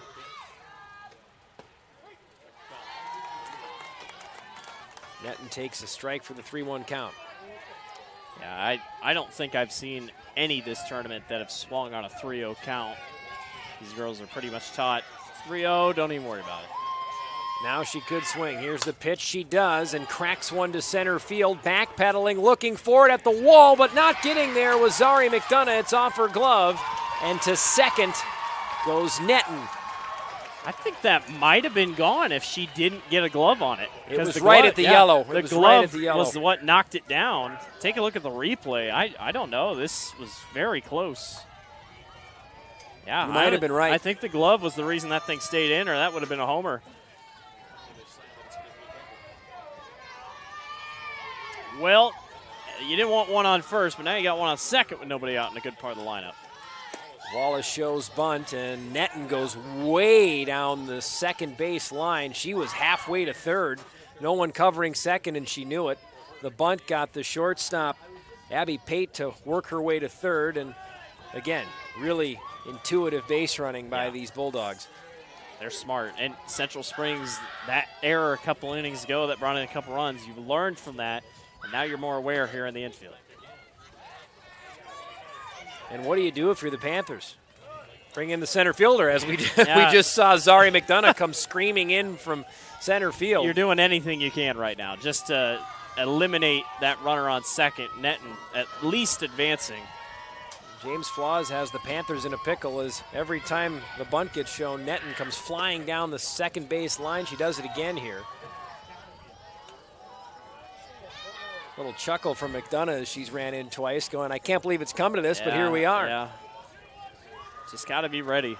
2-1 count. Need to get this to a 2-2 count to prevent that situation that keeps perking up all of our ears out at second base. Lauren Wallace, who has a pair of singles in this game, she bunts one in the air, foul, just out of the reach of Lizzie Hammond. And so there's the second strike you need. Yeah, there goes the bunt. So that'll make things a little simpler for Cooper Clausen. 4 Ks on the day. She'd love to get a 5th one here. Azaria loves that second strike more than anyone. And here's the 2-2 pitch, a curveball that is struck down the line, and that hung. I mean, that just stayed in the air. Got lucky on that one. Few pitches of the faster variety in a row leading up to that. Maybe had Wallace a bit ahead on it, which is why she curled it left of that third base line. A little early after a couple speed pitches. This is a good count here for Clausen. Here's the 2-2 pitch again. This time fouled the opposite direction, and a nice grab in the Panthers dugout. I love this camera shot that we have here, not only because it literally looks like it's in 4K, but you get a good advantage of the side. You know, we usually in the outfield, we're straight on to the batter. The side is what really gets you. You can see their stance, everything else. Third 2-2 pitch of the at-bat, and make it 3-2. Trying to frame up that was Charlie Fessler. She held it there for a while, too. Yeah, she's even turning around and asking Mark Schaefer, you know, where is it? Where do I need to go? So the count is 3-2. On second is Netton. The pitch is high and swung on. Chased it. It was a ball upstairs, trying to get ahead of it. And so Clausen has to stay dialed in. One of the things that amazes me most in this sport, the dial-in factor in a count like this, both pitcher and batter, you cannot blink. No, you cannot. We'll see who blinks first here in the 3-2 count. The curveball is inside, and I think that actually hit the batter on the knee. And so that means Wallace to first, still no outs. And to the plate comes Maddie Waldorf, a single and a bunt. She's been on twice. There was an error on the pitcher, as that was the beginning of a rather dooming inning for the Panthers last time out, back in the third. We'll see what Waldorf does here. She shows bunt. And now the charade at second will begin again. Yeah. No matter what, you protect third base at all costs, but don't lose sight of first base.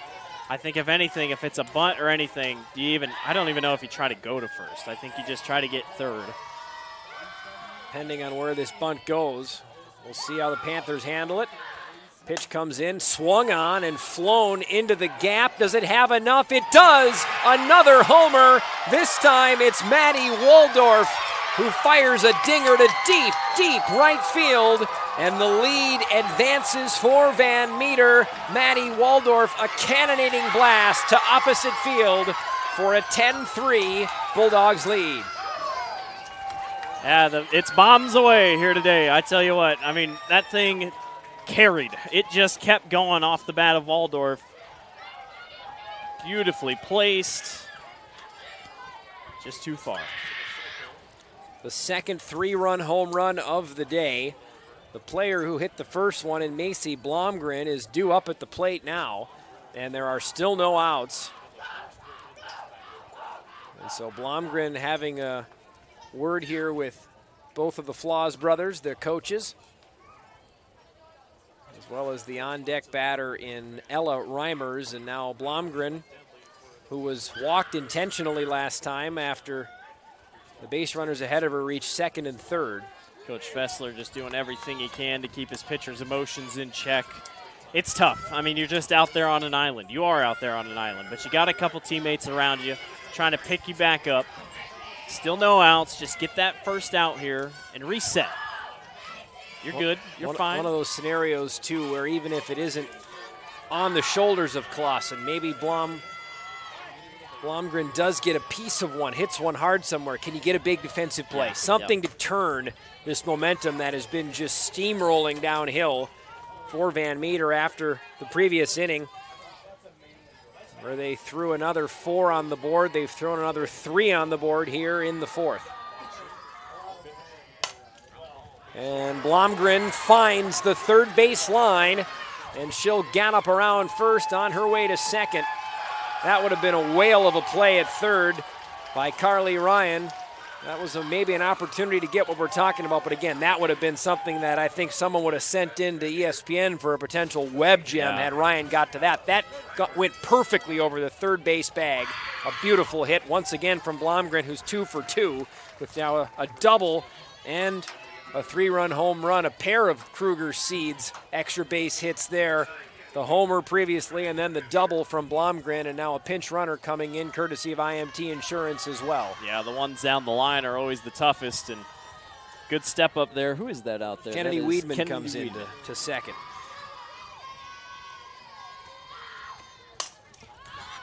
More contact. This one's foul, and that goes off the mesh despite the good hustle from catcher Charlie Fessler.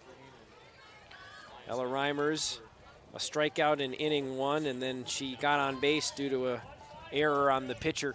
She was the bunter that saw that ball get thrown to a vacant first base by Central Springs. You want to know good sportsmanship? Callie Richards went up and got that bat while Clausen came over to come get the ball, and Richards said good pitch to Clausen. So even in games like this, you're still trying to show good sportsmanship. I know you're up 10-3, and I know teams are screaming, they're excited, blah, blah, blah, but these two teams, they still are showing sportsmanship to each other. They're both in the state semifinals.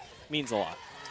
The duality of that can be astonishing at times when you are so ferociously hunting for what you've dreamed of your whole softball life, yet still to have the presence of mind to know that it is just a game, as much as it can be more than that sometimes for players and parents and coaches and the lot. As the pitcher Cooper Clausen shuffles in to grab a pop out there by the batter Ella Reimers and grabs an out finally for the Panthers here in this tough 4th inning. Well, you still got a runner on second here, just one out. Trying to bring her around. The pitch from Clausen, a ball. As Callie Richards, the sophomore catcher, steps to the plate. 0 for 2 on the day with a sac bunt back in the 3rd inning. 13-game winning streak for Van Meter, one of the hottest teams coming in. And when you're on a streak like that, there is such a confidence that comes with your team, no matter the situation. If you were to flip the script and say Van Meter's down right now 10-3, you know in that dugout they'd still be saying, we're fine. We got innings left. We got bats to do this. We're fine. It's one of those just strange mysteries of sports. That confidence can just will you across the finish line sometimes, even in the most improbable of situations. And obviously for Van Meter, they haven't put themselves in a spot like that. They've just kept that mojo flowing in here through the first 4 innings of this semifinal game. And Central Springs has won 11 out of the last 12. So, it's streaky teams that come in with winning streaks, bigger advantage it feels like. But, it's just good to win. Feels good to win. Well, in softball, such a momentum-swinging sport, and it can unravel just as fast as it can come together for the opposing teams. And this Panthers team looking to just get out of this inning. There's been plenty of runs thrown on the board, but there is still plenty of time left as well. And you're probably not looking at making up this deficit the entirety of your 5th inning at that. You're not going to do it in 1 inning. But can you get 2? Can you get 3? Can you get 1? Something to give you some belief and some hope to say we have 3 more at-bats or 3 more at-bats including the 5th inning, and we can gain 7 runs over that time. Good patience by Richards there, drawing the walk. So Callie Richards goes to first base, and the trouble continues for the senior Cooper Clausen. That'll bring Beth Button up, who singled her last time at the plate. And a pinch runner coming in for the catcher Richards. On her way to first is Bianca Prickett. And that substitution is brought to you by IMT Insurance. Learn how you can be worry-free with IMT at imtins.com. You'll be able to read those ad reads in your sleep when you get home. Easy, quick. I think I'll be saying them on the drive to keep me awake moving down I-35 tonight. I feel for you. It's all part of the process. I got a 2-hour drive back home, so, put on a podcast, just head on home. I'll probably have some AC/DC going at some point when I'm starting to fade a little bit. I'm like, bang, we're back. Let me stop at Quick Star. Thunderstruck. Quick Star or something, get something quick. Plenty of options out here out of Fort Dodge, so. Beth Button still in the box here, 1-0 count as Clausen finds the corner. Maybe Yeager can take you home on his private jet. I saw it fly in earlier. Never know. That was his coming across. Yeah, it was. Yeah. No college coaches, that's Yeager. We'll be IPTV check pays well.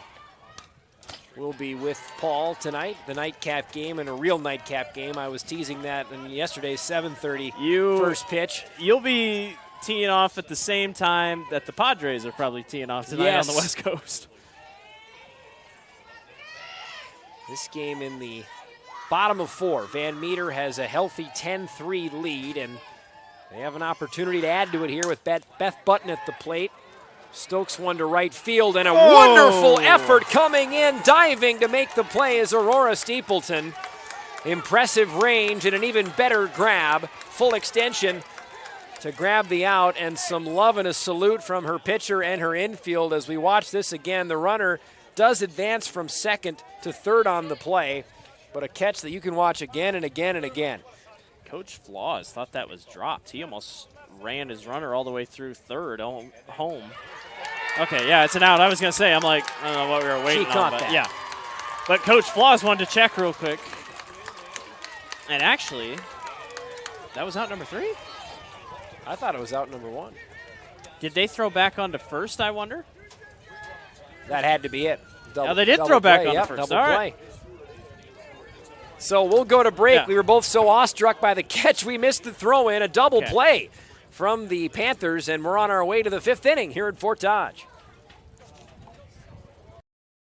In Iowa, we all play by the same rules. Hard work pays off, practice makes perfect, success is something you earn, and teamwork helps us all be winners. The Iowa Pork Producers Association is proud to support statewide high school athletics. Because on our team and on yours, what we bring to the table is what brings us all together. Learn more about our commitment to Iowa at iowapork.org.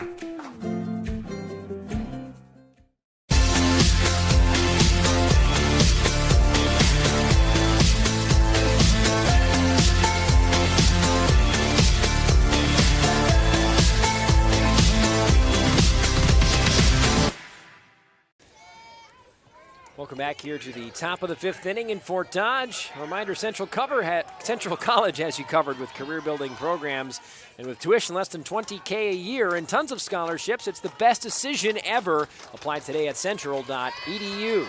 I've called no games this week where somebody hit the Central College sign, so I don't know who they're paying to keep that sign in pristine condition. Meanwhile, the Cookies ad has been hit like 4 times. Wonder if there's any differentiation in what each spot on those, I don't know, like on those outfield is Mr. Cookie himself like coming on and saying, I want my right? Who is Mr. Cookie? I'd love to meet him. Can we get him on the broadcast? I don't even know if that's his name, but I could have swore that's his last name. I remember always seeing those commercials when I was younger. They always looked good. Cookie does sound good right about now. Saw a couple in one of those food trucks back on the way. Well, that's barbecue. You want barbecue Cookie? You're right. Throw to first from third is in time, so Van Meter grabs an opening out and on a grounder by Laney Bouillon. Ben, one thing to think about, Van Meter probably has a little bit of pep in their step here because 3 runs ends this game if you go to the bottom of the 5th. So, you know, this defense, they want to get this going and just set yourself up for more rest. I know, you know, everybody has pretty much a day to rest up, but extra rest is any rest. And you get to watch, or you got to watch the game beforehand. So you know Regina's rested because their game finished early. A little bit of keeping up with the Joneses, so to speak, there for this Van Meter team. I don't believe the championship for 2A is until Friday, if I'm not mistaken. But Friday at 5 p.m. Yeah, so there is time. Tomorrow you get off. And that's interesting because we saw 5A, 4A, and half of 3A get Tuesday off. I'd rather have a day off in between championships than I would for, without question. Yeah, semifinals. You're more ragged now than you were after the quarterfinal game. And now that doesn't mean go to the water park down the road tomorrow and like spend your day off, but definitely it gives you a day to practice and watch film. Because they'll go back and watch these streams and they'll listen and see what they have to. They won't listen, but they'll see what they have to do. Wow, I'd be flattered if they listen. That one's popped over the pitcher. The throw from short again on time. Good work there from Finley Netton to come climbing in after that one just got over the glove of the pitcher Blomgren for a quick 2 outs for this Bulldogs team here in the top of the 5th. I think we're going to have a different hitter here. No, I don't know what he was talking about. Coach Fessler was coming out and having a chat here. Has Ryan not bat before? No, she has. Elian Ryan has been up. She's been up twice. I don't know what the coach was talking about. But they're writing something down in their book, so. Hasn't found the base paths yet. Had a sacrifice bunt in the second inning and then a strikeout in the third for the junior left fielder.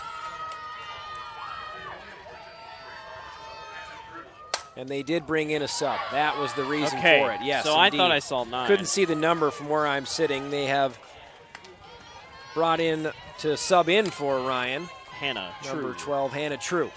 And based on that first pitch, I can see why. That was a lot of power behind that. No kidding. Hannah True this season, 500 batting average, just 17 at bats though, so getting a chance to change things up here for Coach Fessler and the Panthers.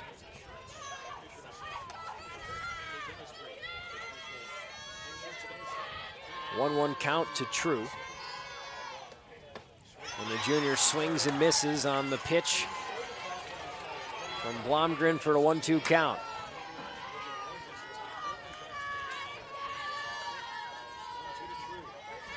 Hannah True in a big spot here for her team, looking to find a duck to get out on the pond, and she'll take one low and woof. Low. I will say it. Good saleswoman that Richards is. She just missed it. She tried to frame it last second, but that one was a little low. The count moves to 2-2 on True. 2 outs here in the top of the 5th inning, and a very efficient and powerful inning for Macy Blomgren and Van Meter. As another K for Blomgren, this inning goes to the bottom of 5, and the Bulldogs are 3 runs away from ending this one early and launching themselves to the state final here in Fort Dodge. What's affordable to her might not be for him. Our means may be different, but our need for energy is the same. And keeping the price for that energy as low as possible is exactly what we strive to do. It's what we've always done. Investments made 10 years ago have kept prices nearly unchanged. Investments made today will help keep prices predictable for the future. With energy that's cleaner, reliable, and affordable for all. An energy future that's American-made. Mid-American. Obsessively, relentlessly at your service. Living your best life means something different to everyone, especially when it comes to healthcare. That's why Mercy One offers compassionate, personalized care. We are here for you with one team of experts providing access to the primary care and highly rated specialty care you need, easily and conveniently. So go ahead, live your best life. We're with you every step of the way. Mercy One, your best life, our one purpose. Back here in Fort Dodge, the Iowa Girls High School Softball State Tournament here going on, brought to you by Iowa Farm Bureau on the Girls Union Network, powered by Mid-American Energy Company. Ben Gislason and Blake Walker carrying us through 5 innings of play here in the bottom of the 5th, and due to the 10-run rule in the 5th inning, Van Meter with a 10-3 lead. If they can keep these bats as hot as they've been, this one could end here in the 5th. The Panthers desperate to keep that breath of hope alive. And a curveball is struck well over the second base head of Lainey Bouillon. And that'll put the winning run in the on-deck circle. Just a perfect hit. I mean, there's just not a lot of power on it, just perfectly blooped right over the top. Really nice play. Ali Corrados, first hit of the day. She's walked and struck out, so pitching change. She adds a hit, and we're going to see a different pitcher come in. That's the end of the day for Cooper Clausen. And the senior will... What a career. Yes, we'll leave with some frustration on that one. But yes, an impeccable career. And you won't be able to feel it now if you're Cooper Clausen. You're going to sit in this for a little bit. But when you get out of it, even if this game does not end in their favor, there could still be some fireworks in this game yet. We've seen the Panthers' bats, but you look at it from this perspective, Cooper Clausen frustrated now, but you look back on it and the longevity of it and the career she's had, and she'll go, wow, I really had a great run. Yeah, she did. And, state semifinals. You're 1 of 4. That's one of the things that I think there's going to be reminded of. You still get to pitch tomorrow. You're not done. You're not fully done. You still get to pitch tomorrow. Make sure to keep your head held high. I know we don't cover consolation games, but I think they're so interesting simply because you you get the losing side of these brackets, and yes, it stinks to lose at state, but there's still stuff to play for. Yes. You can go home with the trophy that says third place instead of tied for seventh. So just something to think about as you go throughout the day. Into the game and into the circle, the sophomore, Cameron Cobb. Yeah, the future pitching of Central Springs here. And a chance to give Cobb an opportunity at a very high level, at a game full of eyeballs and full of attention and full of great hitters for this Van Meter team. And, you know, I will equate everything to hockey. I always will. And sometimes you pull your goal or you change your goalie to give your team a spark. And this might be a spark that maybe Coach Fessler is hoping to get for this Panthers team. And maybe Cobb can come in, mow a few runners down, and if the Panthers' bats can light up, they can look back on it and say it was a little bit of a change or wrinkle in the fabric of this game that they needed to make things interesting here with 5 innings gone. Cobb's first pitch, and it's a strike. And that type of change, it does. It sparks a person. I think I was at that Iowa Wild game against Chicago when they were up 5-1 or something like that. Chicago came back. Unfortunate for Iowa, but just the ability to get your guys going and say, hey, we can change. What a bunt laid, but a great defensive play by the catcher Charlie Fessler. Well, you heard the ooh of the crowd behind us because that bunt from Destiny Sparks, it stopped. It's like it buried itself in the dirt. Yeah. But a great play by the catcher Fessler to throw out Sparks. And the first out of the inning there on a nifty look by the catcher and the sophomore Charlie Fessler. Clouds have moved away, Ben, and now you're not going to see clouds for the rest of the night. And now everybody here in right field probably hoping they get some sunglasses or something because this is going to be an issue for right fielders. Sunset's not till 8:49, so you get it for a little bit longer. I'm going to keep mine off. I have the light pole right now, I think is helping me. I think we're good for a little bit, or for the night, yeah. 1-0 count to the leadoff hitter, Finley Netton. Netton hit one last time out that we both think might have been a home run, if not for the full extension glove of Zari McDonough. It bounced out of her glove, but it might have saved a run. Pitch from Cobb is high, and the count is 2-1.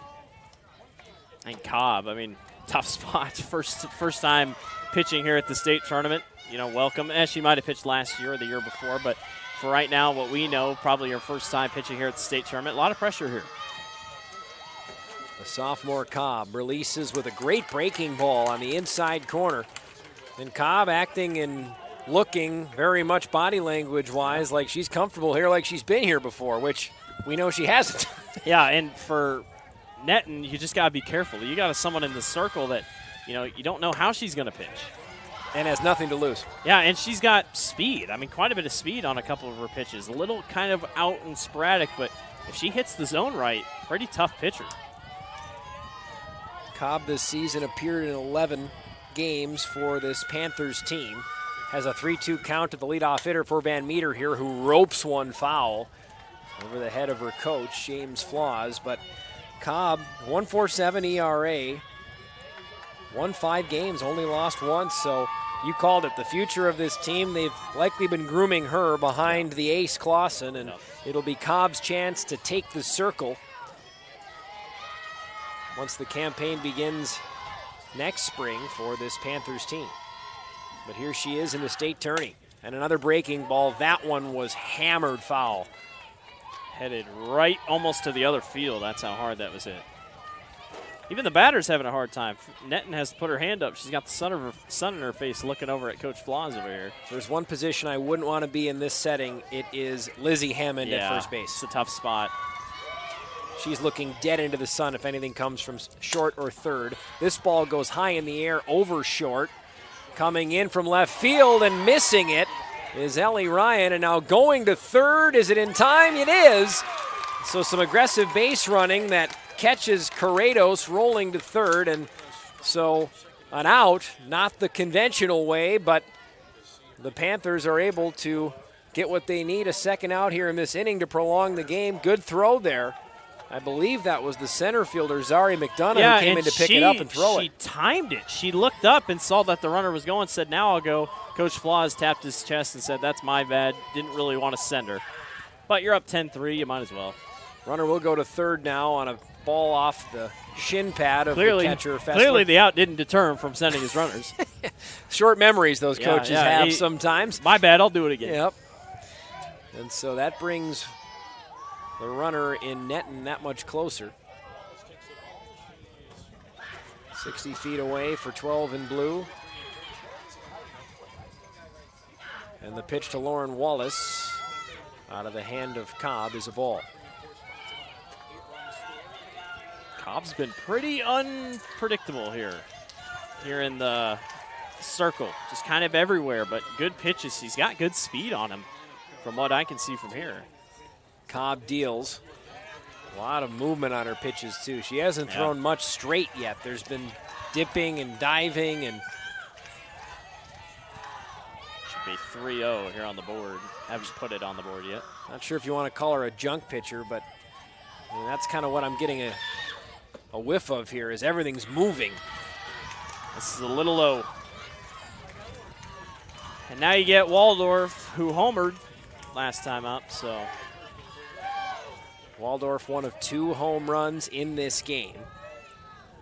We noted the home run prowess of the Panthers prior to our broadcast. A 2A leading home run occurring team as a team, the Panthers are, but it's been Van Meter that's been blasting balls over the fence today with 2 of them. Showing bunt there, and now the throw, trying to catch. And it's going to be a rundown now, and now trying to go home was Netton, and she's tagged out. And that does it for the inning. And Flaws is going to argue a point here. Yeah, she was in the zone. There was no way. That should have been catcher's interference. Netton could not physically get to the bat or get to the bag. I don't know if we have a replay on that, but it's an honest argument because I don't think Netton could get to the home plate, but oh well. Well, an out is an out, so says home plate umpire Mark Schaefer. We go to break and head to the 6th next. What's affordable to her might not be for him. Our means may be different, but our need for energy is the same. And keeping the price for that energy as low as possible is exactly what we strive to do. It's what we've always done. Investments made 10 years ago have kept prices nearly unchanged. Investments made today will help keep prices predictable for the future. With energy that's cleaner, reliable, and affordable for all. An energy future that's American-made. Mid-American. Obsessively, relentlessly at your service.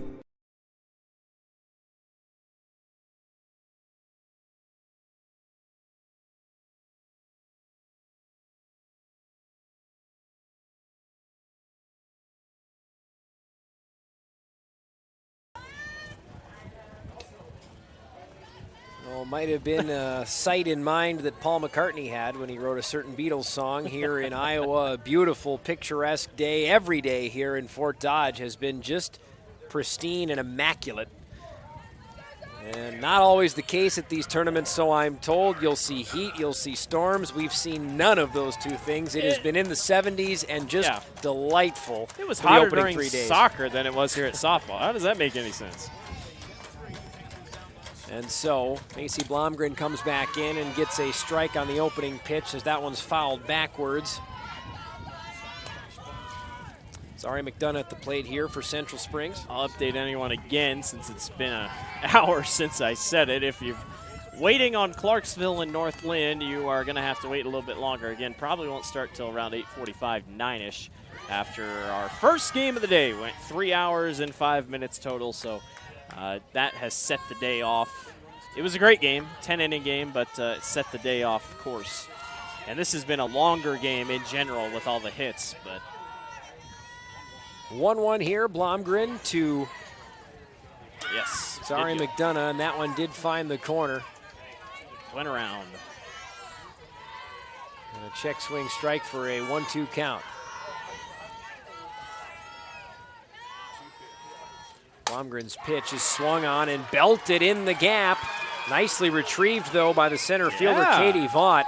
Perfect angle on that, and she's had a few plays out in center that have been notable. That was really well done. I mean, just nice backhand off one bounce. Could have been a double, but instead it's a single. But a good hit nonetheless.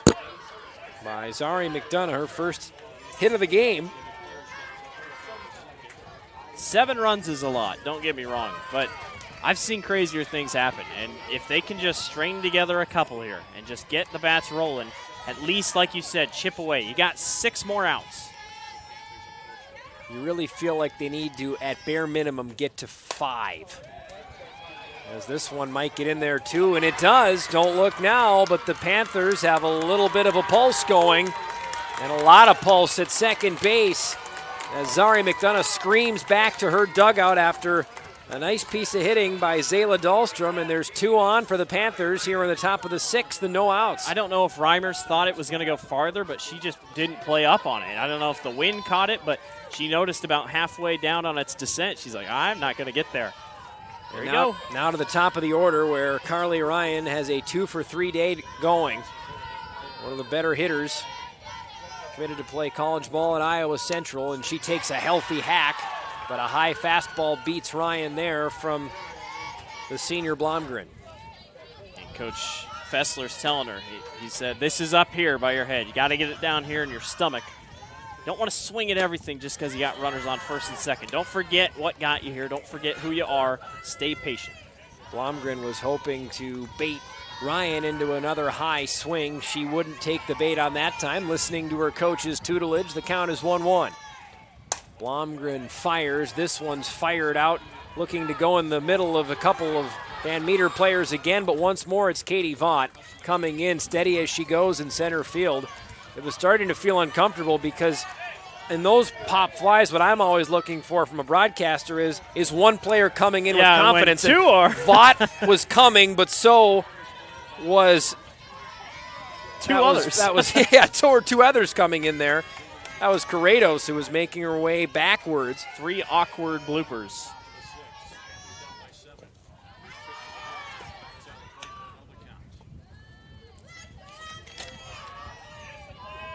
So Corrados has gone in to play second. Maddie Waldorf is not there anymore. That's a notable change, courtesy of IMT Insurance. I'm going to double check at that. I was expecting it to be Waldorf on that. I kept seeing 20, and I went, that's not the player I thought it was. And Central Springs is lucky because Dahlstrom thought that thing dropped. She was almost halfway to second, got back on first base just in time. 1-1 count here to Abby Pate. Grounds one foul. Pate, the senior, batting .495, a double in the first inning, a single in the fourth. She's 2 for 3. That was a good pitch to hit, and she's just early.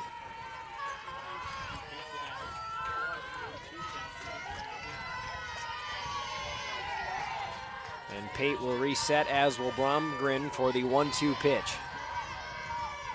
Blomgren rocks and rolls, and this one gets pounded deep. It is foul, though, and it would have been gone if it were 10 feet to the right. Oh, my goodness. That would have been one of the longest home runs of the day. In general, that thing was crushed. My, would that have changed the scope a bit of this field had that one found its way to the right of the foul pole, not the left. So Blomgren with a scare, and Pate will reset again. That was a hittable pitch too, but Blomgren gets away with it. That one gets fouled off the backstop, and it stays a 1-2 count.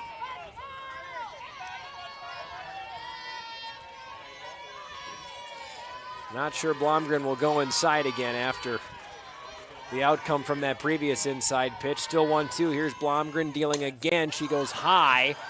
Is this going to stay in play? No, it's not. Tracking it down was Callie Richards, and I would imagine there was some sort of a nice catch behind the play. Yeah, someone, I don't know who it was, somebody made a great catch that even all the Van Meter girls were celebrating.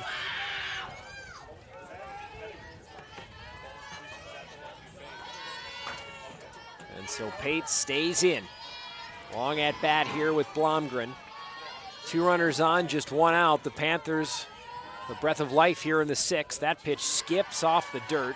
Shaking her head was Blomgren. She knew that one was a stinker right off the hop.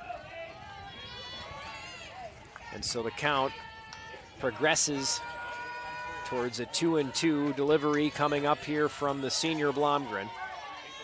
Has given up 8 hits in this game, but only 3 runs. This one had some sting on it, too. It's foul once more. And Pate seems to get up in the box when those come in high and inside. The second one she's turned on with authority. That one wasn't as long as the first one, but still that one had some power on it. My goodness. 2-2 count. Pate with some threatening foul balls as Blomgren sends one high, and Pate thought about it. It gets over the glove of the catcher Richards, and now 2 runners advance to second and third here with 1 out for the Panthers. Yeah, now just 1 out, so now you can bring one home here on a sacrifice.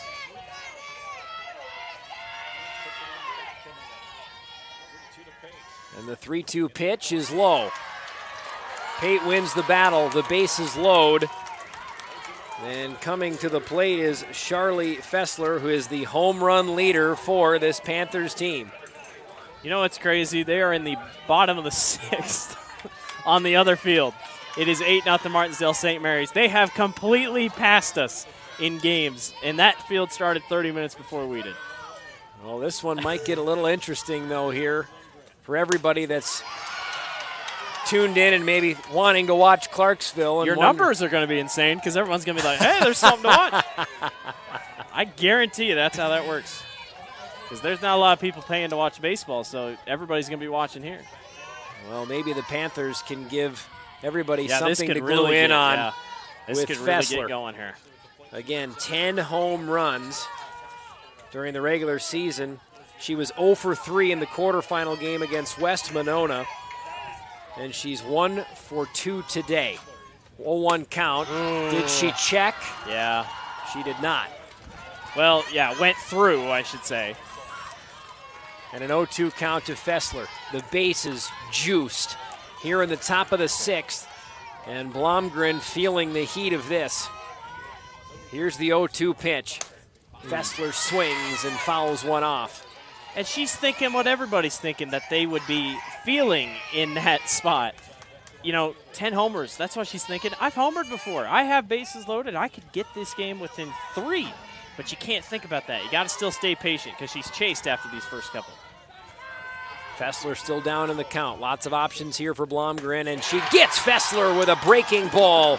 A wonderful pitch. Fessler thought it was coming in with a little more steam. It was not, and a monstrous out for Macy Blomgren to grab as she puts the home run hitting Fessler back to the dugout.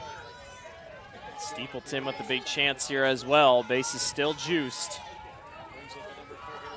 But it's like we said, you don't need a home run. You just need a base hit. Get a couple more runs in. Still got the 7th inning. Steepleton smoked one foul in her last at-bat as well. That went right to the corner of where the fences converge there. As we're having a marketplace sale yes, over here on softballs. 5 fresh softballs coming to the umpire. That was Josh Flaws who came out with that grin on his face, laughing, saying, I've collected some gifts for you. I got fresh ones. We have someone here with the girls unit specifically working on softballs if needed, but 0-1 count. This one's tattooed to deep left field. It's over the head of the left fielder. Trying to get to it is Reimers. 2 runs come in. Will it be 3? Yes, it will. Hold the phone. This one's not over yet. Nelly. A near bases clearing double by Aurora Steepleton, and the Central Springs Panthers are alive. Man, that thing was ripped. I thought it was gone, but just up against the fence line caused enough problems. Steepleton says, not yet. Steepleton 1 for 3. That is a Kruger Seeds extra base hit here in crunch time. And now, as we watch this replay again, that one a tough one to handle for Ella Reimers. Took a couple steps back and realized this one may have enough to get to the fence, which it did. And 2 outs. And to the plate now comes Lainey Bouillon. She had an RBI single back in the 3rd. And a swing and a miss on the opening pitch from Blomgren, who looks to steady the tides here after the Waves crashed in for 3 runs on that last crack of the bat, and such an important run out at second right now for this Panthers team. 3's a lot closer than 4. I know that's such a, yeah, thanks, genius, but it is. I mean, it's so big in a game like this. I'll put it this way. 4's a grand slam. Yeah. 3's a 3-run homer, which we've seen 2 of in this game from Van Meter. We've only seen 17 grand slams in the history of the tournament. I'll take my odds. So I like your statement. Bouillon, a slap hitter who placed one perfectly to left field, and back for that RBI. It's what she's going to try to do again here. Yeah, that is what she does. She's the #1 hitter on the team statistically for a reason. Don't take yourself out swinging at something that you know you can't hit here. 1-2 count to Bouillon. The pitch is slapped. Perfect. Will it get down? Yes, it will. And it gets by the center fielder, so easy as they go. And now a pitch that misses, or a throw that misses second. In for another run comes Steepleton. And to third goes Bouillon. What an incredible turn of events here in Fort Dodge. My goodness. Fessler wanted her to go home. He was like, go, go, go. She held back, safe spot, but man, just like that, it's a 3-run game. That's why your #1 hitter steps up. Just misplayed by the center fielder, and I mean just misplayed by Katie Vaught. She tried to barehand it instead of going at it with the glove. And just like that, you got a chance to make it a 2-run game. Fabulous piece of hitting by Bouillon, who advances to 2 for 4 on the day. She was 3 for 3 with a triple and 2 singles and 2 runs scored in the opening quarterfinal game, and she continues a remarkable state tournament performance here with another huge clutch hit. And if I'm not mistaken, Van Meter, weren't they just one swing away from ending this thing? Like, one good swing probably would have ended this thing because it was a 10-run rule. And just like that, Central Springs has come back alive. Well, you knew there was a reason why Coach Flaws was arguing that call on the line so much. So big. He knew this game wasn't over. And though there is just 3 runs still separating the Panthers from the Bulldogs, which is still a bit to get to, this thing has certainly turned in a hurry. And the pitch low from Blomgren in on Lizzie Hammond. She had a double back in the second inning, and this is not a simple task to get through this order, even though you're at the bottom of it. The Panthers have pop in their bats deep in their order. This one comes in side on the corner. A big pitch for Blomgren to get with a runner on third and still 2 outs. This rally's been all entirely 2 outs. Yeah. And you think, we were saying Clausen, well, good career. I don't know if Clausen's done. She might come back in. Grounder that gets past the pitcher and shortstop, and it is 10-8 if you can believe it. I don't believe it. A great piece of hitting by the senior Lizzie Hammond, who isn't ready to let her senior state championship dreams die as of yet. Fessler coming in here. I mean, the game-tying run is at the plate. This is unbelievable. Just reason X why you love this sport, isn't it? Oh, my gosh. It's just only in softball. You know, I just feel like in baseball, this happens maybe once in a blue moon, it feels like. Rallies are tough in baseball. You really got to have a team fall apart. Van Meter's still playing well. They're not messing up. It's just, it's softball, man. You can happen. It just happens right in front of you. And now you get big chances. Now Aubrey Hoft has not even hit today, and now she has a chance with the game-tying run. How about this moment? Aubrey Haft coming in, a player for this Panthers team that throughout the course of the season has only been a part of 19 at-bats. And the fate of a town. What is and happening? Now a missed throw from the catcher, and another one, and the runner's going to come home. Are you kidding me? The Panthers are 1 runner away from tying this game. Bedlam in the infield as Van Meter has lost their marbles. And everybody on Media Row is looking at each other like, what in the world are we watching? Well, we're going to see the runner on second here. The reaction from Lizzie Hammond as the throwback, I believe, to the pitcher. Yeah. Missed, and then it was fumbled at second base. The throw then missed third, and Hammond comes around, and now Haft will have an even bigger smile on her face.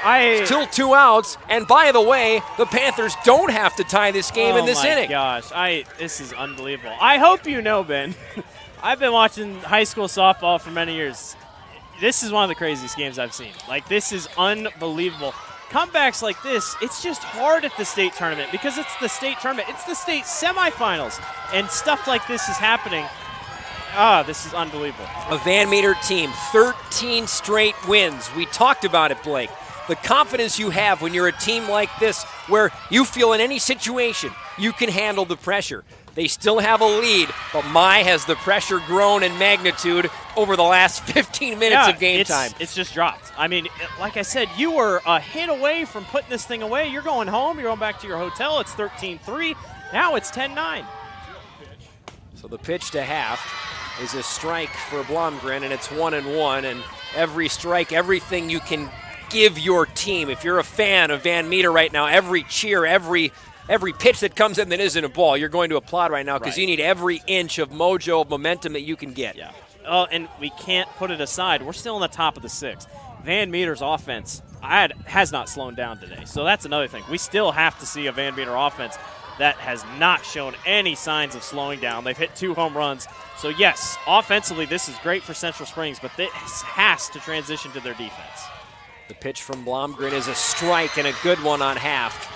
And let's not forget Cameron Cobb, 11 appearances. Yeah. She came in maybe thinking this was going to be my grooming to be the starter next year. She's in the pressure cooker now, which is a really fun moment. It's very possible. Clausen might come back. You never know. They can do that. And a pop-up. That is out of play. Getting ready for anything was Callie Richards, and just an awe-struck Van Meter team. And you can see it if you look around the eyes of the infield. You don't see that same competitive juice, the vibe that you could see on the faces. They're stunned, and understandably so. so. The Central Springs student section hasn't stood up all game, and now they're standing. 1-2 pitch, fouled off by half. She wishes she didn't swing because that was going to hit her. I lied, Clarksville, Northland fans. Your game might start at 9:15. Maybe not 9. Zari McDonough is due up after half. If she can find a way to keep this sensational, incredible, improbable inning alive, she can't. Blomberg gets done with it and releases some demons with a roar on her way out of the circle. But this game has flipped on its head. It was 10-3 coming into the inning. It is 10-9 now, but that heralded Van Meter offense goes to the plate next in this sensational softball game here in Fort Dodge.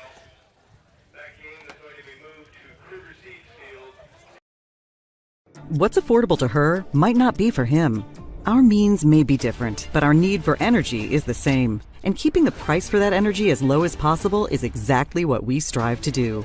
It's what we've always done. Investments made 10 years ago have kept prices nearly unchanged. Investments made today will help keep prices predictable for the future. With energy that's cleaner, reliable, and affordable for all. An energy future that's American-made. Mid-American. Obsessively, relentlessly at your service.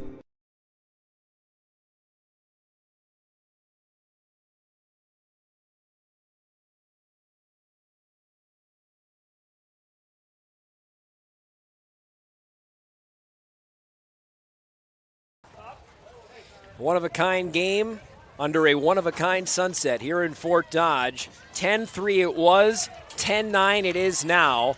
And for this upstart and resilient Central Springs team, it'll be Cameron Cobb in the circle facing the heart of the Van Meter order. A script that if the Panthers can pull this off, Spielberg couldn't have put it together. Yeah. And another thing, we've gone so late, I think we should know because they're going to have to switch over. Clarksville, Northland has been moved to the Kruger Seeds field. That will start once they get the field set. So everybody's been moving over, and if I'm not mistaken, the stream will still show up. It just won't be on this field. So Paul Yeager will be on the call. Ben's going to have to finish this one up. And then, I don't know, you might go over to that one. But that's just how today has been. I've never seen them move a game to another field, but just trying to get things done in an orderly time. But we're not done here. Well, you said you've never seen a game like this. You've never seen them change the field either, and a great start, though, for this Van Meter team as poking one through the infield is Maddie Waldorf. See, now this is starting to become like that Rems and St. Mary's Montezuma game in 8-player football a couple of years ago when it was 108-94 as the final score. Now the defenses are getting tired, and they're like, okay, now we just need offense. And like I said, you cannot forget, this Van Meter offense has not been slowed down today. And that's the thing for Central Springs. As much as they're riding the high of that at bat, they have to lock it in here because Van Meter could very easily just blow put it this back one up. right back out of reach. Yeah.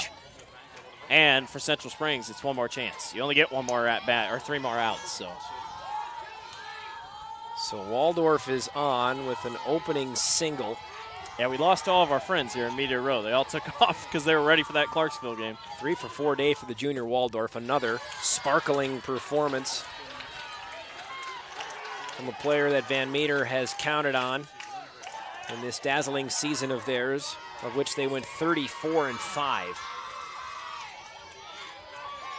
2-0 count as Cobb faces Blomgren, who hit one out of the county earlier. That one coming back in the first inning where she put one to deep left center field, past the tree line out there. Just watching radio broadcasters panic and sprint out with cords. And yes, well, we've all been there, and not in this scenario, but where you're sprinting onto air. I do hope they kind of wait. I just hope they wait just a little bit because, some of these radio people aren't going to be able to get their stuff set up in time. And for those local small-town radios, I mean, this is the biggest game of the year, so you really hope they give them time. And a pass ball, it was a walk anyway, but Waldorf will take a big lead at second. They're going to throw it down. Whoa, and a big stop. You see the breath come out there from the second baseman, Lainey Bouillon. You saw her cheeks puff out because she would if that one had gotten by. Ooh. Well, and the thing is, Waldorf, she couldn't go anyway. That's why Flaws was like, get back. It's a walk. You don't have to run. So it almost worked in their favor. Charlie Fessler, I saw her look to the dugout and with a sheepish grin. Maybe I shouldn't have thrown that one. Caught a break. But you get away with things too. So, Cameron Cobb, what a moment for her too, the sophomore, coming in relief. Throws a curveball inside on the corner for an opening strike on the new batter, Ella Reimers. I also got to give credit to our whole production crew. I'm sure Justin Warbler, if he's still here, he's not happy about what they just said because I guarantee they were already starting to tear stuff down over there on that other field, and then they're told, oh, yeah, by the way, you're still going to have to stream another game. So everybody's working overtime here. Bunt attempt that ends up off the plate and backwards, so Reimers will have to swing away now, and an 0-2 count. And you think, too, in a situation like this, for Cameron Cobb, her parents are, I'd imagine, here, family likely here, friends here. Just watching the team, supporting the team. Probably not expecting Cobb to be in this moment. How cool is it for the Cobb family, right? It's got to be amazing. You woke up this morning at your hotel room, you're like, oh, by the way, you're going to be pitching for a possible chance to hang on and save this game for us. Yeah, it's a big moment for her. But this is important because let's say 2 years down the line, Cobb's a senior, great career. She wins a state championship. This is moments that you circle. You go back and say, you remember her sophomore year when she had to come in and hold down the fort? These are the big moments that lead to great careers. Well, she's got 2 on, an opening single and then a walk. No outs, facing Reimers. And that one was they rung her up. They rung her up. Another late call. Just caught the top of the zone. And that was a not happy Ella Reimers, but just caught the zone. So Cameron Cobb has her first ever state tournament strikeout in a 10-9 game in the bottom of 6th against the best offensive team in Class 2A ball. How about that? And you get your big first out. And Cobb's got another strike in the cards. Just a riveting night here from Iowa Central Field. A game that felt it was all but 6 feet under. Yeah. And resurrected here. Cobb does not know whatever sign she was just given. That's another disadvantage. She doesn't know some of the signs, so whatever she was just given, she didn't know. She said, I don't know that. You can't make this up, can you? You cannot make this up. She said, I can't throw that. Oh, wow. And a grounder towards second. Terrific play. Will it be 2? Yes, it will! A double play! Cameron Cobb has done it. She's gotten the Panthers out of the inning against this sensational offense unscathed. We'll go to break, and when we come back, is the improbable probable? Is it possible? A double play to end the inning. This game will not stop. The drama continues as we head to the 7th inning next, where the Last Chance Saloon is on for this Panthers team. Don't move. Hello, I'm Brent Johnson, an Iowa farmer from Calhoun County and president of the Iowa Farm Bureau. As proud title sponsor of the state softball tournament, the Iowa Farm Bureau is dedicated to creating a vibrant future for Iowa through partnerships and programs that help cultivate individuals with great character, a strong work ethic, and exceptional leadership skills.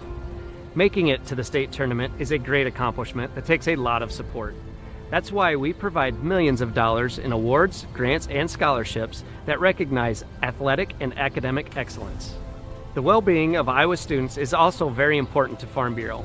That's why we provide concussion insurance coverage at no cost for all students in grades 9 through 12 who participate in a sanctioned sport.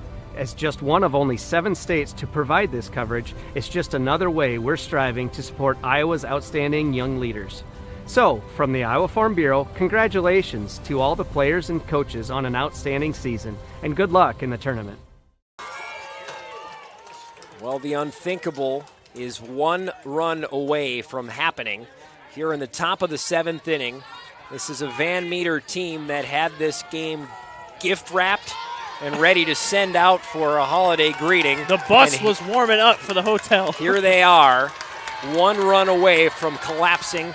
And Macy Blomgren with a monumental first pitch strike on Zari McDonough. Ben Gislason here with a shell-shocked Blake Walker. We both can't believe we're at this point. I will say, this is the big moment for Macy Blomgren. You have been through hell and back through the last year, and this is all that this leads to. This is the big moment for Macy right here. As if you think she's been through harder things than this, she has been through harder things than this. This is easy. Macy is the person they want to have go through here. What a fabulous point, and she has started out with some jam, a 1-2 count, and that last one maybe had a bit of all that she'd been through on it. Macy Blomgren, one of the great feel-good stories, injured for much of last season and this season. She's here, and she's got her Bulldogs 1 out away, 2 outs away, pardon me, as it was 3 to start, but a strikeout from Blomgren, and no better a start than what you just saw right there for Van Meter and the Bulldogs. Yeah, you can't blink. I mean, you're 2 outs left. You can't blink. Either sides, you can't blink. Just a huge couple at-bats here. You do get Dahlstrom here, who's had a pretty good day, has gotten on base. Dahlstrom with a strikeout, a fielder's choice, and a single, and she signifies the bottom of the order with a very potent top, beginning with Carly Ryan due up. Ryan is 2 for 4. Behind her is Pate, who is 2 for 3. 2 for 4. So this out, as all of them are, obviously imperative for Blomgren and the Bulldogs. An 0-1 count, that one's in the dirt. I don't envy being any of these fans. My heart rate's up, and I don't have a rooting interest, but this has just been such a good game. You just don't want to see any of them lose. These last 2 innings have been pulse pounding. Hearts continuing to race. The 1-1 count and a high fastball that's blown by Dahlstrom, and Blomgren is 1 more strike away from hanging 2 Ks on this last hope Panther team. 1-2, the bleachers standing, cheering. Here's the pitch, knocked towards short, fielded. The throw is on time, and it's 1 more out from Van Meter, advancing to take on Iowa City Regina in the state championship game for the 2A class on Friday. But it will have to come through the top of the order. A Hollywood finish here to an unthinkable game. Get out your Moneyball music. Carly Ryan, this is a huge at-bat. Obviously can't be stated. She's headed to Iowa Central. She'll be right back here next year, but not before a chance to possibly tie it. The Bulldogs trying frantically to hold on. And just by a whisker are they holding on now, with Carly Ryan at the plate. The senior third baseman with the hopes of her town riding on this at bat. And the count moves to 1-1. That's one. Luckily, you didn't swing on that first one, so you keep it even, 1-1. Again, don't need a homer. Just need a base hit. Get the line moving. You're good.